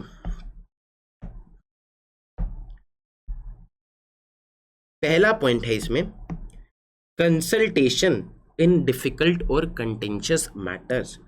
डिफिकल्ट और कंटेंशियस मैटर यानी कि ऐसा कोई भी मैटर जहां पर 2 चीजें पॉसिबल हैं, 2 पॉइंट ऑफ व्यू पॉसिबल है, ओपिनियंस पॉसिबल है, जहां पर आर्ग्यूमेंट हो सकती है, that is likely to cause an argument. Controversial matter is called as contentious matter. ठीक है जी। तो अब ये हन्नी की टीम है, ये हन्नी है और ये हन्नी की टीम। बात समझ में? हन्नी की टीम ऑडिट कर रही है, उनको करते करते कोई ऐसा मैटर मिला जहां पर 2 पॉइंट ऑफ व्यू पॉसिबल है, जो कॉन्ट्रोवर्शियल मैटर है। तो अब हन्नी की टीम इसी तीसरी सीए फर्म से या फिर अपने ही फर्म के किसी और बड़े आदमी से कंसल्टेशन ले सकते हैं कि भैया इस मैटर में हमें क्या करना चाहिए। अब हन्नी की टीम को लगा कि यार इनके पास तो हम नहीं जाएंगे, तो हन्नी की टीम बाहर वाले एंड एसोसिएट्स के पास चली गई कि भैया हम इनसे कंसल्टेशन लेंगे डिफिकल्ट मैटर्स के प्रति। बात समझ में? तो हन्नी की टीम चाहे तो किसी बाहर वाले से कंसल्टेशन ले सकती है। वो बाहर वाला कौन होगा? जिसके पास सफिशिएंट एक्सपीरियंस होगा, ये उनसे कंसल्टेशन ले सकते हैं। अब हो सकता है कि इनकी कंसल्टेशन सही बैठ जाए, हो सकता है कि ये टीम को कुछ और लग रहा हो और इनका लॉजिक इन टीम को फिट नहीं बैठ रहा, तो हो सकता है दोनों अग्री कर जाएं, सॉल्यूशन निकल जाए, या फिर अग्री नहीं करें। अगर अग्री नहीं करेंगे तो उसको हम बोलते हैं डिफरेंस ऑफ ओपिनियन। लेकिन रिपोर्ट आप तब ही इशू करोगे जब ये डिफरेंस ऑफ ओपिनियन सॉल्व हो जाएगा, उससे पहले नहीं। डिफरेंस ऑफ ओपिनियन सॉल्व करने के लिए आप कुछ भी कर सकते हो, या तो आप किसी और तीसरी सीए फर्म के पास, किसी प्रोफेशनल के पास कुछ भी कर सकते हो, लेकिन डिफरेंस ऑफ ओपिनियन जब तक सॉल्व नहीं होगा तब तक आप अपनी रिपोर्ट इशू नहीं करोगे। बात समझ में? देखो जी, ये कह रहा है डिफिकल्ट और कंटेंशियस मैटर के केस में कंसल्टेशंस लेनी चाहिए। कंसल्टेशन का क्या मतलब है? डिस्कशन करो किसी अप्रोप्रिएट प्रोफेशनल लेवल वाले बंदे से, चाहे वो फर्म के अंदर हो चाहे वो फर्म के बाहर हो, जिसके पास एक्सपर्टीज हो, ताकि आप उस मैटर को रिजोल्व कर पाओ। किनके साथ डिस्कशन करो? जिनके पास अप्रोप्रिएट नॉलेज है of the technical, ethical and other matters की, जिनके पास नेसेसरी एक्सपीरियंस है, चाहे वो फर्म के हो चाहे वो बाहर के हो, उससे कोई फर्क नहीं पड़ता। आप किसी समझदार आदमी से डिस्कशन करो। फिर चलो एक काम के लिए अज्यूम करते हैं अभी कि हन्नी की टीम ने डिस्कशन करी, दोनों अग्री कर गए। अब हन्नी जिम्मेदारी लेता है पूरी रिपोर्ट की। रिपोर्ट की जिम्मेदारी हमेशा होती है एंगेजमेंट पार्टनर की, जिसने एंगेजमेंट लेटर पे साइन किया उसकी जिम्मेदारी होती है रिपोर्ट की। तो अगर मैनेजर ने कुछ गड़बड़ी कर दी, आर्टिकल ने कुछ गड़बड़ी करी, कंसल्टेंट ने कुछ गड़बड़ी करी, तो सारी जिम्मेदारी आती है पार्टनर की। इसीलिए पार्टनर को इतना पैसा मिलता है, रिस्क वो बहुत ज्यादा लेता है। बात समझ में? तो सारी जिम्मेदारी आती है साहब पार्टनर की। अब पार्टनर की जिम्मेदारी है तो ऐसा तो नहीं है कि वो इन सब के काम पे आंख बंद करके रिलाई कर लेगा कि भैया ठीक है मेरी डिग्री तुम्हारे हाथों, अब तुम अच्छे से कर देना। रिव्यू करना चाहिए। तो अब किसी सीनियर मेंबर से रिव्यू कराना है जूनियर मेंबर्स का, लेस एक्सपीरियंस मेंबर्स के काम का। हो सकता है मैनेजर इन सब के काम का रिव्यू करे, हो सकता है हन्नी किसी और को बोले कि भैया इन सभी के काम का तू रिव्यू कर दे। तो नॉर्मल रिव्यू की बात कर रहे हैं हम, फिर हम पढ़ेंगे एंगेजमेंट क्वालिटी कंट्रोल रिव्यू। अभी नॉर्मल रिव्यू की बात कर रहे हैं, इसको पहचानोगे कैसे? हमेशा क्वेश्चन में लिखा होगा performed by less experience team member. ऐसा काम जो कम एक्सपीरियंस वाले लोगों ने किया है उसको आप कैसे रिव्यू करोगे और उसमें आप क्या क्या चीज़ें देखोगे। मैं बताता हूँ क्या क्या चीज़ें देखोगे, इस पर डब्बा बना लेना, work perform by less experience team member. जहां ये आपको दिख जाए तो मतलब नॉर्मल रिव्यू वाला क्वेश्चन वो आपसे पूछ रहा है। तो वो आदमी जिसके पास ज़्यादा एक्सपीरियंस है वो देखेगा कि नीचे वाले लोगों ने काम कैसे किया है, क्या स्टैंडर्ड्स के हिसाब से, क्या लीगल रेगुलेटरी रिक्वायरमेंट्स के हिसाब से काम किया है, जो भी सिग्निफिकेंट इश्यूज आए थे क्या उन्होंने फर्दर रेज किए कंसिडरेशन के लिए, क्या उन्होंने अप्रोप्रिएट कंसल्टेशन ले ली डिफिकल्ट और कंटेंशियस मैटर पे, और अगर ले ली तो क्या उन्होंने उसको डॉक्यूमेंट कर लिया, क्या उन्होंने सारा काम डॉक्यूमेंट करा है। डॉक्यूमेंट हम क्या करते हैं? हर एक चीज़ जो भी हमने अंडरस्टैंडिंग ली, जो भी हमने प्रोसीजर्स परफॉर्म करे, जो भी हमें एविडेंस मिले, हर एक चीज़ हम डॉक्यूमेंट करते हैं। तो ये आदमी आएगा और देखेगा कि क्या उन्होंने सब कुछ डॉक्यूमेंट करा, जितना एविडेंस लिया क्या वो सफिशिएंट एंड अप्रोप्रिएट है कि नहीं है। एविडेंस हमेशा कैसा होता है? Sufficient and appropriate. तो ये देखेगा कि एविडेंस इनके पास सफिशिएंट एंड अप्रोप्रिएट है कि नहीं है। और एंगेजमेंट के ऑब्जेक्टिव्स क्या होते हैं एंगेजमेंट के? तसल्ली लेना, रीजनेबल अश्योरेंस लेना और देना, रिपोर्ट करना। तो एंगेजमेंट के ऑब्जेक्टिव्स अचीव हुए या नहीं हुए, ये सारी चीज़ें वो बंदा देखे। फिर है एंगेजमेंट क्वालिटी कंट्रोल रिव्यू। ये होती है स्पेशली मैंडेटरी है for listed entities. Other engagements, audit of listed entity के लिए मैंडेटरी है। अदर एंगेजमेंट जैसे कि related service, other assurance engagement और रिव्यू एंगेजमेंट्स के लिए ये मैंडेटरी तो नहीं है, लेकिन फर्म पंडित जी अपनी खुद की पॉलिसीज बनाएंगे कि भैया हर 5 में से एक रिलेटेड सर्विस की एंगेजमेंट क्वालिटी कंट्रोल रिव्यू का, हर अदर अश्योरेंस सर्विस 6 में से एक का एंगेजमेंट क्वालिटी कंट्रोल रिव्यू होगा। ये पॉलिसीज बनाएगी फर्म। तो फर्म एक क्राइटेरिया डिवाइस करेगी कि किसका क्वालिटी कंट्रोल रिव्यू होगा, किसका नहीं। कितना डिटेल में रिव्यू होगा डिपेंड करता है कॉम्प्लेक्सिटी पे और रिस्क पे। ज़्यादा कॉम्प्लेक्स है तो ज़्यादा डिटेल, ज़्यादा रिस्क है तो ज़्यादा डिटेल। रिस्क किस चीज़ का? कि भैया शायद रिपोर्ट में गलती हो सकती है, उस चीज़ का रिस्क। सिग्निफिकेंट जजमेंट्स देखी जाएंगी कि उन्होंने क्या करा। और एंगेजमेंट क्वालिटी कंट्रोल रिव्यू से जिम्मेदारी कम नहीं होती है पार्टनर की। किससे कराओगे एंगेजमेंट क्वालिटी कंट्रोल रिव्यू? हन्नी है, हन्नी की टीम ने काम किया, कंसल्टेशन ले ली, फाइनली एक रिपोर्ट बना के दे दी। तो रिपोर्ट जो है किसकी जिम्मेदारी है? हन्नी की जिम्मेदारी।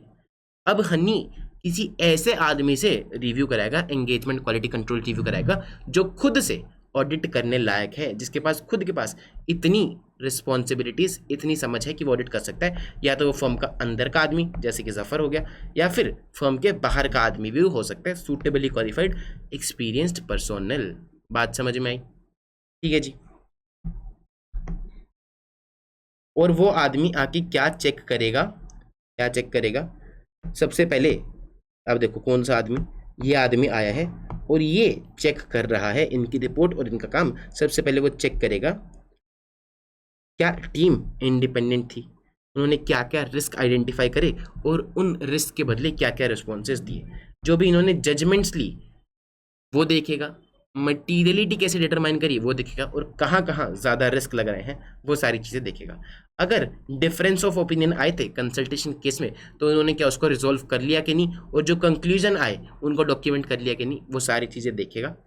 जो मैटर्स मैनेजमेंट को TCWG को कंसिडर करने चाहिए थे वो सारी चीज़ देखेगा कि वर्किंग पेपर्स इनके एडिक्वेट है कि नहीं, वर्किंग पेपर्स दिखा रहे हैं कि नहीं, कि क्या क्या जजमेंट ली और इनके कंक्लूजन्स को सपोर्ट कर रहे हैं कि नहीं, ये सारी चीज़ देखेगा। और देखेगा कि जो रिपोर्ट इन्होंने इशू करी है वो अप्रोप्रिएट है कि नहीं। लिस्टेड एंटिटीज़ के केस में हम खासकर ये सारी चीज़ें देखते हैं क्योंकि लिस्टेड एंटिटीज़ में रिस्क बहुत ज़्यादा होता है, पब्लिक का पैसा बहुत ज़्यादा इन्वॉल्व होता है। बात समझ में आई? तो इन दोनों में फ़र्क कैसे पहचानोगे?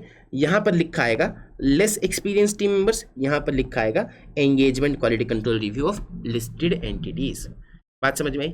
रिव्यूअर कौन हो सकता है? फर्म का पार्टनर भी हो सकता है पर CA होना चाहिए, या फिर suitably qualified well experience person हो सकता है चाहे वो बाहर से ही लाए हो। लिस्टेड एंटिटी के केस में ऐसा आदमी जो खुद लिस्टेड कंपनी का ऑडिट कर सकता हो, लिस्टेड कंपनी का एंगेजमेंट पार्टनर बन सकता हो, उसी लेवल वाले आदमी को आप एंगेजमेंट क्वालिटी कंट्रोल रिव्यूअर बना के लाएंगे। ठीक है जी। अब हन्नी को लगता है कि यार कल को ये आदमी आएगा ही, सब कुछ चेकिंग करेगा ही मेरे काम की। तो अब हन्नी को ना कोई भी डिफिकल्ट मैटर लगता है, कोई भी जजमेंटल मैटर लगता है, हन्नी इस पे फ़ोन खड़का देता है कि सर ये वाली अजम्पशन ले क्या, ये वाली जजमेंट ले क्या, क्योंकि हन्नी को पता है भाई कल को तो ये आएगा ही, चेक करेगा ही, फालतू में उंगली करेगा। इससे बढ़िया पहले उससे ही कन्फर्मेशन ले लेते हैं कि भैया उसको जो सही लगता है हम दोनों डिस्कशन कर लेते हैं, फिर वो काम कर लेंगे। ऐसा आप कर तो सकते हो, लेकिन आपको ध्यान में रखना है इसकी ऑब्जेक्टिविटी हैम्पर नहीं हो। कल को फिर आके ये थोड़ी बोल पाएगा कि भैया मेरा ही डिसीजन गलत था, मैंने तुमको गलत बता दिया था। तो आप हालांकि पार्टनर जो है कंसल्टेशन कर सकता है, लेकिन कम करनी है, इतनी करनी है कि उसकी ऑब्जेक्टिविटी कॉम्प्रोमाइज नहीं होनी चाहिए। It is necessary to maintain objectivity, participation avoid करी जानी चाहिए क्वालिटी कंट्रोल रिव्यूअर की। हालांकि पार्टनर कंसल्ट कर सकता है ड्यूरिंग द एंगेजमेंट, अगर कंसल्टेशन सिग्निफिकेंट हो जाती है फिर तो आपको किसी और को लेके आना पड़ेगा। बात समझ में आती है? डिफरेंस ऑफ ओपिनियन, इसके बीच में और इसके बीच में डिफरेंस ऑफ ओपिनियन आया, या फिर इनके बीच में और इनके बीच में डिफरेंस ऑफ ओपिनियन आया, तो आप उसको पहले रिजॉल्व करोगे। एंगेजमेंट टीम और कंसल्टेशन वालों के बीच में, पार्टनर और क्वालिटी कंट्रोल रिव्यूअर के बीच में डिफरेंस ऑफ ओपिनियन आया, तो आप रिपोर्ट तभी इशू करोगे जब एक बार आपने वो इशू को रिजॉल्व कर दिया है। ठीक है जी। अगर रिव्यूअर और पार्टनर के बीच में डिफरेंस ऑफ ओपिनियन आया तो मैटर कैसे रिजॉल्व करोगे? अगर इनके बीच में डिफरेंस ऑफ ओपिनियन आया, ये रिव्यू कर रहा था या देखो जफर रिव्यू कर रहा था, ये रिव्यू कर रहा था, डिफरेंस ऑफ ओपिनियन आया, तो आप या तो किसी अदर प्रोफेशनल पे जाओगे, या किसी अदर सीए फर्म पे जाओगे, या किसी रेगुलेटरी बॉडी पे जाओगे। फिर जो ये लोग बोलेंगे वो फाइनल मानोगे और इशू को रिजॉल्व करोगे। बात समझ में आई? फिर है एंगेजमेंट डॉक्यूमेंटेशन। 3 आर्टिकल्स थे अन्य के नीचे, तीनों ने अपना अपना काम किया, ऑडिट संपन्न हुई, रिपोर्ट इशू कर दी। अब इनके पास इनके करे गए डॉक्यूमेंटेशन होंगे, इनके करे गए डॉक्यूमेंटेशन को हन्नी लेगा और एक ऑडिट फाइल में लगा देगा। ऑडिट फाइल कंप्लीट हो जानी चाहिए 60 days from the date of auditor's report, यानी कि जिस दिन रिपोर्ट दे दी उसके 60 दिन के अंदर अंदर ऑडिट फाइल बन जानी चाहिए, और 7 साल तक इस फाइल को संभाल के रखना है।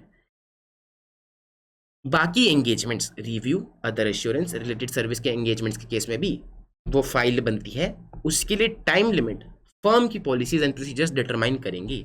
इसके लिए भी टाइम लिमिट फर्म की पॉलिसी प्रोसीजर डिटरमाइन कर सकती है। 60 दिन से कम तो कर सकती है, 7 साल से ज़्यादा तो कर सकती है, लेकिन अलग नहीं कर सकती। लो को स्ट्रिंजेंट तो कर सकती है पर रिलैक्स नहीं कर सकती।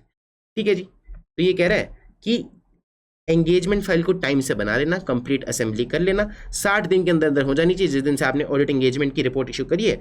अदर केसेस में यानी कि रिव्यू, रिलेटेड सर्विस, इन सब के केस में अप्रोप्रिएट टाइम लिमिट फर्म की पॉलिसीज बता देगी। पॉलिसी प्रोसीजर बनाना ताकि वो कॉन्फिडेंशियल रहे, सेफ कस्टडी में रहे, इंटीग्रिटी, एक्सेसिबिलिटी एंड रिट्रीवेबिलिटी, कि जब भी हमें चाहिए हो वो इन्फॉर्मेशन वापस निकाली जा सके। रिटेंशन करना सफिशिएंट टाइम तक कि कल को कोई बाहर से अगर रिव्यू करने आए तो वो देख सके, बता सके कि भैया सब कुछ सही है, उसको ये सारी चीज़ें मिल जाए।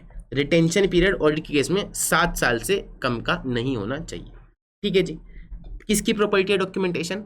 ऑडिट फर्म की प्रॉपर्टी है डॉक्यूमेंटेशन। आप चाहो तो शेयर कर सकते हो अपने डॉक्यूमेंट्स मैनेजमेंट के साथ अपनी डिस्क्रिप्शन पे, लेकिन ध्यान रखना कि बहुत ज़्यादा भी शेयर मत कर देना कि भैया सामने वाले को लगे कि उस आपकी इंडिपेंडेंस हार्म हो रही है, और इतना भी शेयर मत कर देना कि आप ही के काम की वैल्यू कम हो जाए। ठीक है। इसका एग्जाम्पल मैं क्लास में देता हूँ कि आपने फ्रॉड पकड़ा और उन्होंने आपने कंट्रोल में कमी पकड़ी और उन्होंने आप ही कंट्रोल की कमी के हिसाब से फ्रॉड कर दिया और वो भाग गए, तो आपका काम ही उल्टा पड़ गया। इतना भी शेयर मत कर देना। ठीक है जी। फिर ये कह रहा है आजकल जमाना है फोल्डर्स का, फाइल्स का, जो कि इलेक्ट्रॉनिकली मेंटेन्ड है, तो पेपर वाली डॉक्यूमेंटेशन को कंपनी इलेक्ट्रॉनिकली स्कैन भी कर सकती है। अब इसने स्टेप्स बता रखे हैं कि भैया पॉलिसीज बना लेना, किस हिसाब से स्कैन करनी है, फ़ोन से करनी है कि स्कैनर से करनी है। पॉलिसीज बना लेना कि उन स्कैन्ड कॉपीज को आपको कैसे कैसे इंटीग्रेट करना है, क्रॉस रेफरेंस करना है, साइन ऑफ करना है, एंड पॉलिसीज बना लेना कि कहाँ स्टोर करनी है ताकि वो बाद में रिट्रीव करी जा सके और बाद में प्रिंट करी जा सके। इस पे एक आपका क्वेश्चन भी है, क्वेश्चन 4। क्वेश्चन तो नहीं करेंगे, अब लेट हो जाएंगे वरना, आप देख लीजिएगा अपनी किताब में। ठीक है जी। फिर है मॉनिटरिंग। लीडरशिप रिस्पॉन्सिबिलिटी किसकी? पंडित जी की। सीईओ मैनेजिंग पार्टनर की। कल्चर सेट करना है, एक कल्चर बनाना है, एग्जाम्पल सेट कर देना है। अच्छे एम्प्लॉयज लाओ, अच्छे क्लाइंट्स लाओ, अच्छे एम्प्लॉयज को रोक के रखो, और फिर जब क्लाइंट्स आ गए, एम्प्लॉयज आ गए, तो एंगेजमेंट परफॉर्मेंस रिव्यू कराओ and time to time monitor करते रहना। क्या करते रहना? टाइम टू टाइम मॉनिटर करते रहना, देखते रहना टाइम टू टाइम कि सब कुछ सही से चल रहा है कि नहीं चल रहा, कि जो भी पॉलिसीज, जो भी प्रोसीजर्स इन्होंने बनाए थे वो आज भी एडिक्वेट है ना। फर्म का बिजनेस तो चेंज नहीं होगा, लो रेगुलेशन में तो चेंज नहीं आ गया, और आज भी इफेक्टिवली ऑपरेट कर रहे हैं ना, लोग उसको काम में तो ले रहे हैं ना, ऐसा तो नहीं कि कागज पे बना के छोड़ दी। पॉलिसीज में आप ऑनगोइंग इवैल्यूएशन भी कर सकते हो और पीरियोडिक इंस्पेक्शन भी करा सकते हो। कैसे मॉनिटर करोगे, क्या क्या चीजें देखोगे? आप देखोगे कि क्या क्वालिटी कंट्रोल सिस्टम अच्छे से डिजाइन किया हुआ है और अच्छे से इम्प्लीमेंट किया हुआ है कि नहीं। कोई नई डेवलपमेंट आई स्टैंडर्ड्स में, लॉ के रिक्वायरमेंट्स में, तो क्या आपने अपनी पॉलिसीज अपडेट कर दी कि नहीं। रिस्पॉन्सिबिलिटी देना ये सब देखने की किसी बढ़िया आदमी को जिसके पास एक्सपीरियंस भी हो और अप्रोप्रिएट अथॉरिटी भी हो। अगर बाहर से या फर्म के अंदर से किसी ने कोई कंप्लेंट करी तो उसके साथ आपको डील करना है। अगर किसी बंदे के खिलाफ कंप्लेंट आई है तो अप्रोप्रिएट रेमेडियल एक्शन लेना है। और अगर आपके पास कंप्लेंट आई कि आपकी ऑडिट ने नॉन कंप्लायंस किया, आपकी ऑडिट पूरी तरह से एसएस के साथ कंप्लायंट नहीं थी, तो आपको देखना है कि कहाँ हमारी पॉलिसीज में कमी रह गई और उसको आपको हिसाब से अपडेट करना है, एक्शन लेना। ठीक है जी। फिर है complaints and allegation. Complaints and allegation दो चीज़ों के बारे में आ सकती है, तो आपको पॉलिसी एंड प्रोसीजर बनानी है। कौन से दो चीज़ों के बारे में? या तो आपने स्टैंडर्ड्स के हिसाब से ऑडिट करा नहीं, या फिर आपकी फर्म का क्वालिटी कंट्रोल सिस्टम किसी बंदे ने फॉलो नहीं करा। बाहर गए तो स्टैंडर्ड्स के हिसाब से ऑडिट नहीं करा, अंदर किसी फर्म के बंदे ने क्वालिटी कंट्रोल सिस्टम फॉलो नहीं करा। दो तरह की कंप्लेंट्स आ सकती हैं। बाहर वाले बंदा भी कर सकता है, क्लाइंट भी कर सकता है, और फर्म के अंदर वाला बंदा भी कर सकता है। तो फर्म के पास क्लियरली डिफाइंड चैनल्स होने चाहिए to raise any concerns without fear of reprisal. Firm के पास चैनल्स होने चाहिए कि भैया कोई भी आए और अपना इशू रेज कर सके बिना किसी डर की। Firm investigate such complaints and allegation as per established policies and procedures. Investigation कोई ऐसा बंदा करे जो सफिशिएंट एक्सपीरियंस वाला बंदा हो, जिसके पास दिमाग हो, अथॉरिटी हो, और फिर इन्वेस्टिगेशन का जो भी रिजल्ट आए आप उसमें अप्रोप्रिएट एक्शन लो। ये आपका SQC1 था। SQC1 ये देखो, ये एक छोटा सा चार्ट मैंने बना रखा है, पूरा SQC1 है। लीडरशिप रिस्पॉन्सिबिलिटी किसकी है? CEO और मैनेजिंग पार्टनर की। क्या करे? इंटरनल कल्चर प्रमोट करे, एग्जाम्पल सेट करे, और फिर ये 3 considerations to uphold quality. अच्छे एम्प्लॉयज लेके आए, अच्छे क्लाइंट्स लेके आए। अच्छे एम्प्लॉयज को होते हैं जो एथिकल रिक्वायरमेंट्स को पूरा करें। दो चीज़ें आती है, फंडामेंटल प्रिंसिपल्स और इंडिपेंडेंस। ठीक है जी। इसमें एक एक्स्ट्रा चीज़ थी फेमिलियरिटी थ्रेट के बारे में। फिर अच्छे क्लाइंट्स लेके आओ। अच्छे क्लाइंट के हम क्या चेक करेंगे? इंटीग्रिटी क्लाइंट की, कॉम्पिटेंस कंप्लायंस हमारा, प्लस में हम अगर हमें कोई ऐसी बात पता चली जो पहले पता थी तो विड्रॉ कर लेते, तो उसके कुछ प्रोसीजर्स हैं, वो प्रोसीजर्स भी हमने पढ़े। फिर अच्छे एम्प्लॉयज आ गए, अच्छे क्लाइंट्स आ गए, अच्छे एम्प्लॉयज को रोक के रखो। HR पॉलिसीज बनाओ, ऐसी पॉलिसीज बनाओ कि अच्छे लोग आए जिनके पास कैपेबिलिटी हो, कॉम्पिटेंस हो, ताकि वो स्टैंडर्ड्स के हिसाब से काम करें और सही रिपोर्ट इशू करें। फिर अच्छे एम्प्लॉयज भी आ गए, अच्छे क्लाइंट्स भी आ गए, अच्छे एम्प्लॉयज रुक भी गए। अब आप ऑडिट कराओ और ऑडिट के बाद एंगेजमेंट परफॉर्मेंस रिव्यू कराओ, जिसमें हमने 5 चीज़ें पढ़ी। कंसल्टेशन लो डिफिकल्ट मैटर्स में, नीचे वाले लोग, कम एक्सपीरियंस वाले लोगों का काम रिव्यू करो। लिस्टेड एंटिटी के केस में क्वालिटी कंट्रोल रिव्यू कराओ। डिफरेंसेस ऑफ ओपिनियन आए तो फर्म की पॉलिसीज के हिसाब से सॉल्व करो, और सब चीज़ों का डॉक्यूमेंटेशन करके चलो, ऑडिट फाइल बना के चलो। लास्ट में था मॉनिटरिंग, जिसमें हमने 2 चीज़ें पढ़ी कि क्या फैक्टर है for monitoring of quality control, और कंप्लेंट्स अगर आएगी तो हम कैसे डील करेंगे, किसी को इन्वेस्टिगेशन के लिए लगाएंगे और फिर अप्रोप्रिएट एक्शन लेंगे। कंप्लेंट्स कहाँ से आ सकती है? अंदर से भी आ सकती है, बाहर से भी आ सकती है। यह आपका था SQC1। अब भाई साहब, प्रेसिडेंट साहब ने पंडित जी को इतना ज़्यादा डांट दिया कि तुम ये करो, तुम वो करो, अच्छे एम्प्लॉयज लाओ, अच्छे क्लाइंट्स लाओ, मॉनिटर कराओ, एंगेजमेंट परफॉर्मेंस रिव्यू कराओ, टाइम टू टाइम देखते रहो। अब पंडित जी को भी गुस्सा आया, उनका भी खून गर्म हो गया। उन्होंने हन्नी और जफर को बुलाया, अपनी टेबल पे सामने उठाया, प्रेसिडेंट साहब के जाने के बाद, और अब पंडित जी डांटना शुरू करेंगे। जैसे जैसे प्रेसिडेंट साहब ने इनको डांटा था वैसे वैसे पंडित जी इनको डांटेंगे सेम टू सेम। तो पहला क्या था, लीडरशिप रिस्पॉन्सिबिलिटी किसकी थी, सीईओ मैनेजिंग पार्टनर की। यहाँ पे एसए में लीडरशिप रिस्पॉन्सिबिलिटी है सिर्फ एंगेजमेंट पार्टनर की। हन्नी के नीचे सिर्फ ऑडिट डिपार्टमेंट है, जफर के नीचे सिर्फ ऑडिट डिपार्टमेंट है, तो उनकी जिम्मेदारी उनके ऑडिट डिपार्टमेंट तक सीमित है, बाकी किसी चीज तक नहीं। एसए बोले तो स्टैंडर्ड ऑन ऑडिटिंग, तो ये सिर्फ ऑडिट पे लगता है। एसए 220 ये बोलता है कि लीडरशिप रिस्पॉन्सिबिलिटी किसकी है, एंगेजमेंट पार्टनर की, उसको जिम्मेदारी लेनी चाहिए। अब एंगेजमेंट पार्टनर क्या करेगा, अपनी टीम को बताएगा दो बातें। पहली बात, अपनी टीम को समझाएगा कि बेटा क्वालिटी बहुत एसेंशियल है, fact that quality is essential, और तुम्हारा काम बढ़िया क्वालिटी का हो उसके लिए तुम्हें 4 चीजें करनी पड़ेगी। हन्नी बता रहा है अपनी टीम को कि तुम्हारा काम बढ़िया क्वालिटी का हो उसके लिए तुम्हें 4 चीजें करनी पड़ेगी। पहला, स्टैंडर्ड्स और रेगुलेटरी रिक्वायरमेंट्स को फॉलो करो, फर्म की क्वालिटी कंट्रोल पॉलिसीज को फॉलो करो, रिपोर्ट सही इशू करना, अनमॉडिफाइड की जगह अनमॉडिफाइड और मॉडिफाइड की जगह मॉडिफाइड, एंड लास्ट में कोई भी चिंता हो कोई भी कंसर्न हो मेरे पास आना बिना किसी डर के। बात समझ में?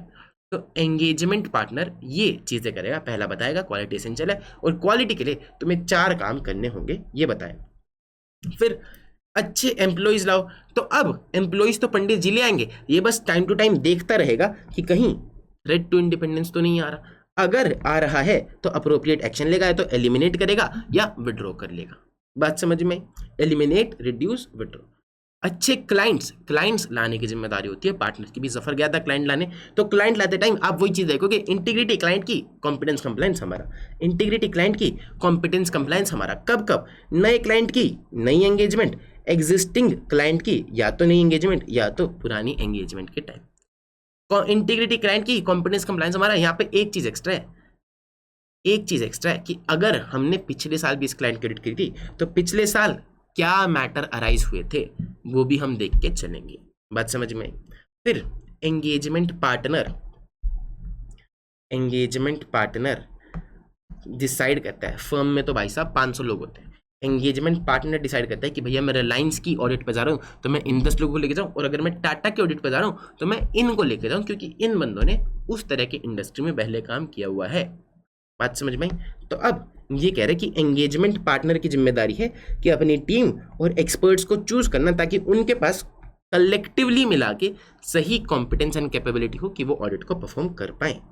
फिर एंगेजमेंट परफॉर्मेंस, अब टीम दे तो दी लेकिन इन टीम को डायरेक्शन देनी पड़ेगी, सुपरविजन करना पड़ेगा, इनको बताना पड़ेगा कि क्या करना है और इनका काम चेक करना पड़ेगा। तो एंगेजमेंट पार्टनर की जिम्मेदारी है कि वो डायरेक्शन दे, सुपरविजन करे कि किस तरह से ऑडिट हो रही है। प्लस एंगेजमेंट पार्टनर, देखो रिपोर्ट गलत होगी तो किसकी गर्दन पकड़ी जाएगी? पार्टनर की। तो पार्टनर की जिम्मेदारी है वो देखे कि रिपोर्ट अप्रोप्रिएट है कि नहीं, डॉक्यूमेंटेशन सही से कर ली कि नहीं, एविडेंस सफिशिएंट एंड अप्रोप्रिएट है कि नहीं, और कंसल्टेशन इन्होंने ले ली कि नहीं। ये सारी चीजें पार्टनर देखेगा। अब पार्टनर की रिपोर्ट बनके तैयार है, अब इसको कराना है एंगेजमेंट क्वालिटी कंट्रोल रिव्यू, या तो इससे या फिर इससे। तो पार्टनर की ही जिम्मेदारी है ये देखना कि रिव्यूअर अपॉइंट हो गया है, उसके साथ सारे सिग्निफिकेंट मैटर्स डिस्कस करना, और जब तक इस आदमी का रिव्यू कंप्लीट नहीं होता अपनी रिपोर्ट पे डेट नहीं डालेगा। वेरी इंपॉर्टेंट पॉइंट, जरा इसको मार्क कर लेना, अपनी रिपोर्ट पे डेट नहीं डालेगा जब तक रिव्यूअर का रिव्यू कंप्लीट नहीं होता। ठीक है जी। रिव्यूअर आएगा तो क्या क्या करेगा, देखेगा कि इन्होंने क्या जजमेंट्स ली हैं, किन कंक्लूजन्स पे पहुंचे, क्या क्या मैटर अराइज हुए थे उसके लिए क्या क्या डॉक्यूमेंटेशन करी है, और फाइनल किस किस कंक्लूजन पे पहुंचे। रिव्यूअर आएगा लिस्टेड एंटिटीज के केस में इंडिपेंडेंस भी देखेगा और देखेगा कि कंसल्टेशन इन्होंने ले ली कि नहीं ले ली। बात समझ में?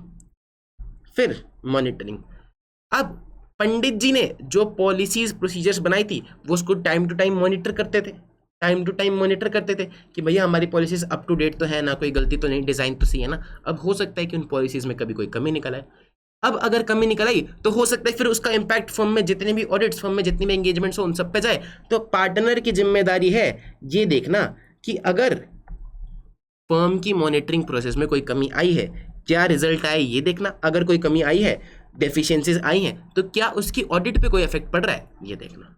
बात समझ में? ये सारे काम पार्टनर करके चलेगा। डॉक्यूमेंटेशन कह रहा है पार्टनर क्या क्या चीजें डॉक्यूमेंट करेगा, जो भी इश्यूज मिले उनको रिजॉल्व कैसे किया। इंडिपेंडेंट हम हैं कि नहीं, एथिकल रिक्वायरमेंट में कॉम्पिटेंस कंप्लायंस, इंटीग्रिटी क्लाइंट की, कॉम्पिटेंस कंप्लायंस हमारा, compliance with ethical requirement, ethical requirement में फंडामेंटल प्रिंसिपल्स और इंडिपेंडेंस। तो हम इंडिपेंडेंट हैं कि नहीं ये देखना एंगेजमेंट पार्टनर का काम है। ऑब्जर्वेशन ऑफ इंडिपेंडेंस, ये रहा ऑब्जर्वेशन ऑफ इंडिपेंडेंस। कहाँ गया, अरे कहाँ गया, देखो identifying a threat to independence, partner देखेगा तो पार्टनर उसको डॉक्यूमेंट भी करेगा कि भैया मैंने देखा था, सबसे डिक्लेरेशन ली थी कि हम सब इंडिपेंडेंट थे। क्लाइंट को लाने से पहले जो जो चीज़ देखनी थी इंटीग्रिटी क्लाइंट की, उसने देखी कि नहीं देखी, उस सबको डॉक्यूमेंट करेगा कि मैंने बिजनेस रेपुटेशन पता कर ली, उनका नेचर ऑफ बिजनेस पता कर लिया, एंड कंसल्टेशन जो भी ली उन सबको डॉक्यूमेंट करेगा। क्वालिटी कंट्रोल रिव्यूअर क्या डॉक्यूमेंट करेगा कि फर्म की पॉलिसीज जो थी सारी उसके हिसाब से रिव्यू परफॉर्म कर दिया गया है, रिव्यू ऑडिट रिपोर्ट की डेट से पहले कंप्लीट कर दिया गया है, और reviewer is not aware of any unresolved matter, कि जितने मैटर्स रिव्यूअर को बताए गए उसके हिसाब से उसने पूरा रिव्यू कर दिया। अब इसके अलावा कोई अनरिजॉल्व मैटर रिव्यूअर की नज़र में नहीं है। यहाँ पर आपका SA 220 भी खत्म हो जाता है। ठीक है जी, एक दो छोटे छोटे टॉपिक्स है, अगले 5 मिनट में हम अपनी वीडियो को वाइंड अप कर देंगे। SQC1 और SA 220 में क्या डिफरेंस है। अगर वीडियो पसंद आई है तो प्लीज़ लाइक कर देना, और यहाँ तक देख रहे हो तो ऑब्वियस सी बात है कि तुम्हें पसंद आई है ना। लाइक करने से एक नया टीचर बहुत सारे बच्चों तक पहुँच जाता है। ठीक है, अब इससे ज़्यादा मैं क्या बोलूँ। SQC1 SA 220 में क्या डिफरेंसेस है। SQC1 लगता है पूरी फर्म पे, SA 220 लगता है पर्टिकुलर ऑडिट एंगेजमेंट पे। सिर्फ ऑडिट के केस में SA 220 लगता है, रिव्यू रिलेटेड सर्विस और अदर एश्योरेंस के केस में नहीं लगता है। यहाँ पे किसकी जिम्मेदारी थी, CEO मैनेजिंग पार्टनर की, यहाँ पे एंगेजमेंट पार्टनर की। ये लगता है चारों सर्विसेज पे, ये लगता है सिर्फ ऑडिट पे, ये लगता है पूरी फर्म पे, ये लगता है सिर्फ ऑडिट पे। कॉन्टेक्स्ट क्या है, ताकि फर्म प्रोफेशनल और लीगल रेगुलेटरी रिक्वायरमेंट के हिसाब से काम करे, इसलिए हमने वो सारी पॉलिसीज प्रोसीजर लगाई, इसलिए पूरा SQC1 आया। SA 220 क्या बोलता है कि भैया तुम सिर्फ फर्म की पॉलिसीज को कंप्लाई कर लो, SQC1 को कंप्लाई कर लो, क्योंकि अगर तुमने ये कर लिया तो फिर इसमें तो ये आ ही गया। बात समझ में आई। फिर है mechanisms for review of quality control. CAs check करते हैं कि कंपनी वाले अपने फाइनेंशियल स्टेटमेंट सही से बना रहे हैं कि नहीं बना रहे हैं, लेकिन CAs अपना काम अच्छे से कर रहे हैं कि नहीं, ऑडिट अपना काम अच्छे से कर रहे हैं कि नहीं, ये कौन चेक करेगा। तो इसके लिए ICAI ने, सेंट्रल गवर्नमेंट ने और कंपनीज एक्ट ने, तीनों ने अपना अपना कुछ कुछ बना रखा है। ICAI ने पीयर रिव्यू बोर्ड बना रखा है। पीयर रिव्यू का मतलब हमारे ही जैसी कोई दूसरी CA फर्म आएगी और हमारा काम चेक करेगी कि हम अपना काम अच्छे से करते हैं कि नहीं करते। कोई भी 2-3 ऑडिट्स सैम्पल बेस पे उठाएगी और उनको चेक करेगी कि हमने सारे प्रोसीजर्स परफॉर्म कर रखे कि नहीं, हम क्वालिटी कंट्रोल पॉलिसीज लगाते हैं, फॉलो करते हैं कि नहीं, डॉक्यूमेंटेशन चाहिए कि नहीं, और फिर एक पीयर रिव्यू सर्टिफिकेट इशू करेगी। कौन कंडक्ट करवाता है, council of ICAI। Main objective क्या है, देखना कि technical professional ethical standards comply कर दिए गए हों और प्रॉपर सिस्टम्स लगा रखे हों डॉक्यूमेंटेशन के लिए। पर्पस क्या है, दूसरी CA फर्म क्यों चेक करती है, ताकि हमारी सर्विस, हमारी क्वालिटी ऑफ सर्विस इंप्रूव हो सके। वो देखती है कि हमारी फर्म में क्या सिस्टम है, क्या प्रोसीजर है, हम क्वालिटी कैसे इंश्योर करके चलते हैं, और ये सब देख के एक पीयर रिव्यू सर्टिफिकेट इशू करती है। अगर उसे कोई दिक्कत नहीं मिलती, अगर दिक्कत मिलती है तो फिर वो प्रैक्टिस यूनिट को बताती है कि भैया दिक्कत है और इस तारीख तक ठीक कर लो, इस तारीख को दोबारा से फॉलो अप रिव्यू होने वाला है। ठीक है जी। Quality review board central government ने बनाया है। इसमें कौन कौन है, सेंट्रल गवर्नमेंट के member plus council of ICAI के मेंबर। इनका क्या काम है, रिकमेंडेशन देते हैं काउंसिल ऑफ ICAI को कि ऐसे आप क्वालिटी ऑफ सर्विसेज इंप्रूव कर सकते हो। देखते हैं, रिव्यू करते हैं, अगेन CA फर्म को रिव्यू करते हैं, देखते हैं कि क्या क्वालिटी ऑफ सर्विसेज प्रोवाइड करी जा रही है, एंड मेंबर्स को गाइड करते हैं कि कैसे कैसे आप इंप्रूव कर सकते हो क्वालिटी ऑफ सर्विसेज। इसमें जो बंदे जाते हैं उनका नाम होता है टेक्निकल रिव्यूअर, जिसको क्वालिटी रिव्यू बोर्ड खुद से एम्पैनल करता है। यहाँ पर जो बंदे जाते हैं उनका नाम होता है पीयर रिव्यूअर। ठीक है जी। लास्ट इज नफरा। 132 सबसेक्शन 1 के तहत नफरा को बनाया गया। जो भी बड़ी बड़ी लिस्टेड कंपनीज हैं उन सब की क्वालिटी ऑफ ऑडिट ओवरसी करना नफरा के अंदर आता है। ये देखता है कि SAS और AS का कंप्लायंस हो रहा है कि नहीं हो रहा, लिस्टेड कंपनीज के केस में स्पेसिफिकली बहुत पैसा पब्लिक का लगा होता है, तो नफरत देखता है कि भैया एसएस और ये इसका कंप्लायंस हो रहा है कि नहीं हो रहा, और कई बार तो इन्फोर्स भी करा देता है। मॉनिटर तो करता है, इन्फोर्स भी कराता है। इसका काम है देखना quality of service, compliance ensure कराने की भैया सब कुछ सही से कर रहे कि नहीं, और सजेस्ट करना कि कैसे इंप्रूवमेंट करी जा सकती है। इसके पास पावर है मॉनिटर करने की और एनफोर्स कराने की क्लाइंट कंप्लायंस, कि भैया तू इस हिसाब से काम कर, ये वाला ऐसे फॉलो कर। क्वालिटी ऑफ सर्विस देखते हैं किन किन की, listed company, insurance company, banking company, और जो भी रूल 3 में लिखे हैं वो सारी कंपनीज। लिस्टेड, इंश्योरेंस में पब्लिक का पैसा बहुत ज़्यादा होता है, बैंकिंग में पब्लिक का पैसा बहुत सारा होता है स्टॉक के थ्रू भी और वैसे डिपॉजिट्स के थ्रू भी। तो बेसिकली वो वाली कंपनी जो पब्लिक के पैसे पे बहुत ज़्यादा चलती हैं, उनका काम नफरा देखता है कि भैया इनमें फ्रॉड नहीं हो। ठीक है जी, ये था आपका चैप्टर 1 SQC1 और SA220 पूरा खत्म, क्वालिटी कंट्रोल वाला चैप्टर। मैंने इसमें आपको कुछ कुछ क्वेश्चंस भी दिखाए जो टेढ़े क्वेश्चन थे, जो इंपॉर्टेंट क्वेश्चंस थे, और हर एक चीज़ मेरे हिसाब से अब आपको याद हो गई होगी। ये चार्ट्स आपको कहाँ से मिलेंगे, अगर आपको चाहिए तो ये वाले चार्ट्स आप मेरे से ले सकते हैं। मेरे नंबर पे मैसेज कर दो, जो तुम्हें नीचे दिख रहा है वो वाला मेरा नंबर है, उस पर मैसेज कर देना, मैं आपको ये चार्ट्स दे दूँगा। ठीक है जी, आई होप आपको ये वीडियो पसंद आई होगी। कैसी लगी ये वीडियो प्लीज़ मुझे बताइएगा। वीडियो अगर लाइक नहीं करी है तो लाइक कर दीजिएगा, सब्सक्राइब नहीं चैनल करा है तो कर दीजिएगा। अगली वीडियो कौन सी चाहिए, अगला ऐसे कौन सा चाहिए, कौन सा सबसे ज़्यादा डिफिकल्ट लगता है, किसको याद करने में दिक्कत आती है, वो सब मुझे बता दीजिएगा। मैं आपके साथ कर लूँगा, आपके लिए कुछ ना कुछ कोशिश करके बेहतर ही लेके आऊँगा, ताकि आप उस चीज़ को जल्दी याद कर सकें।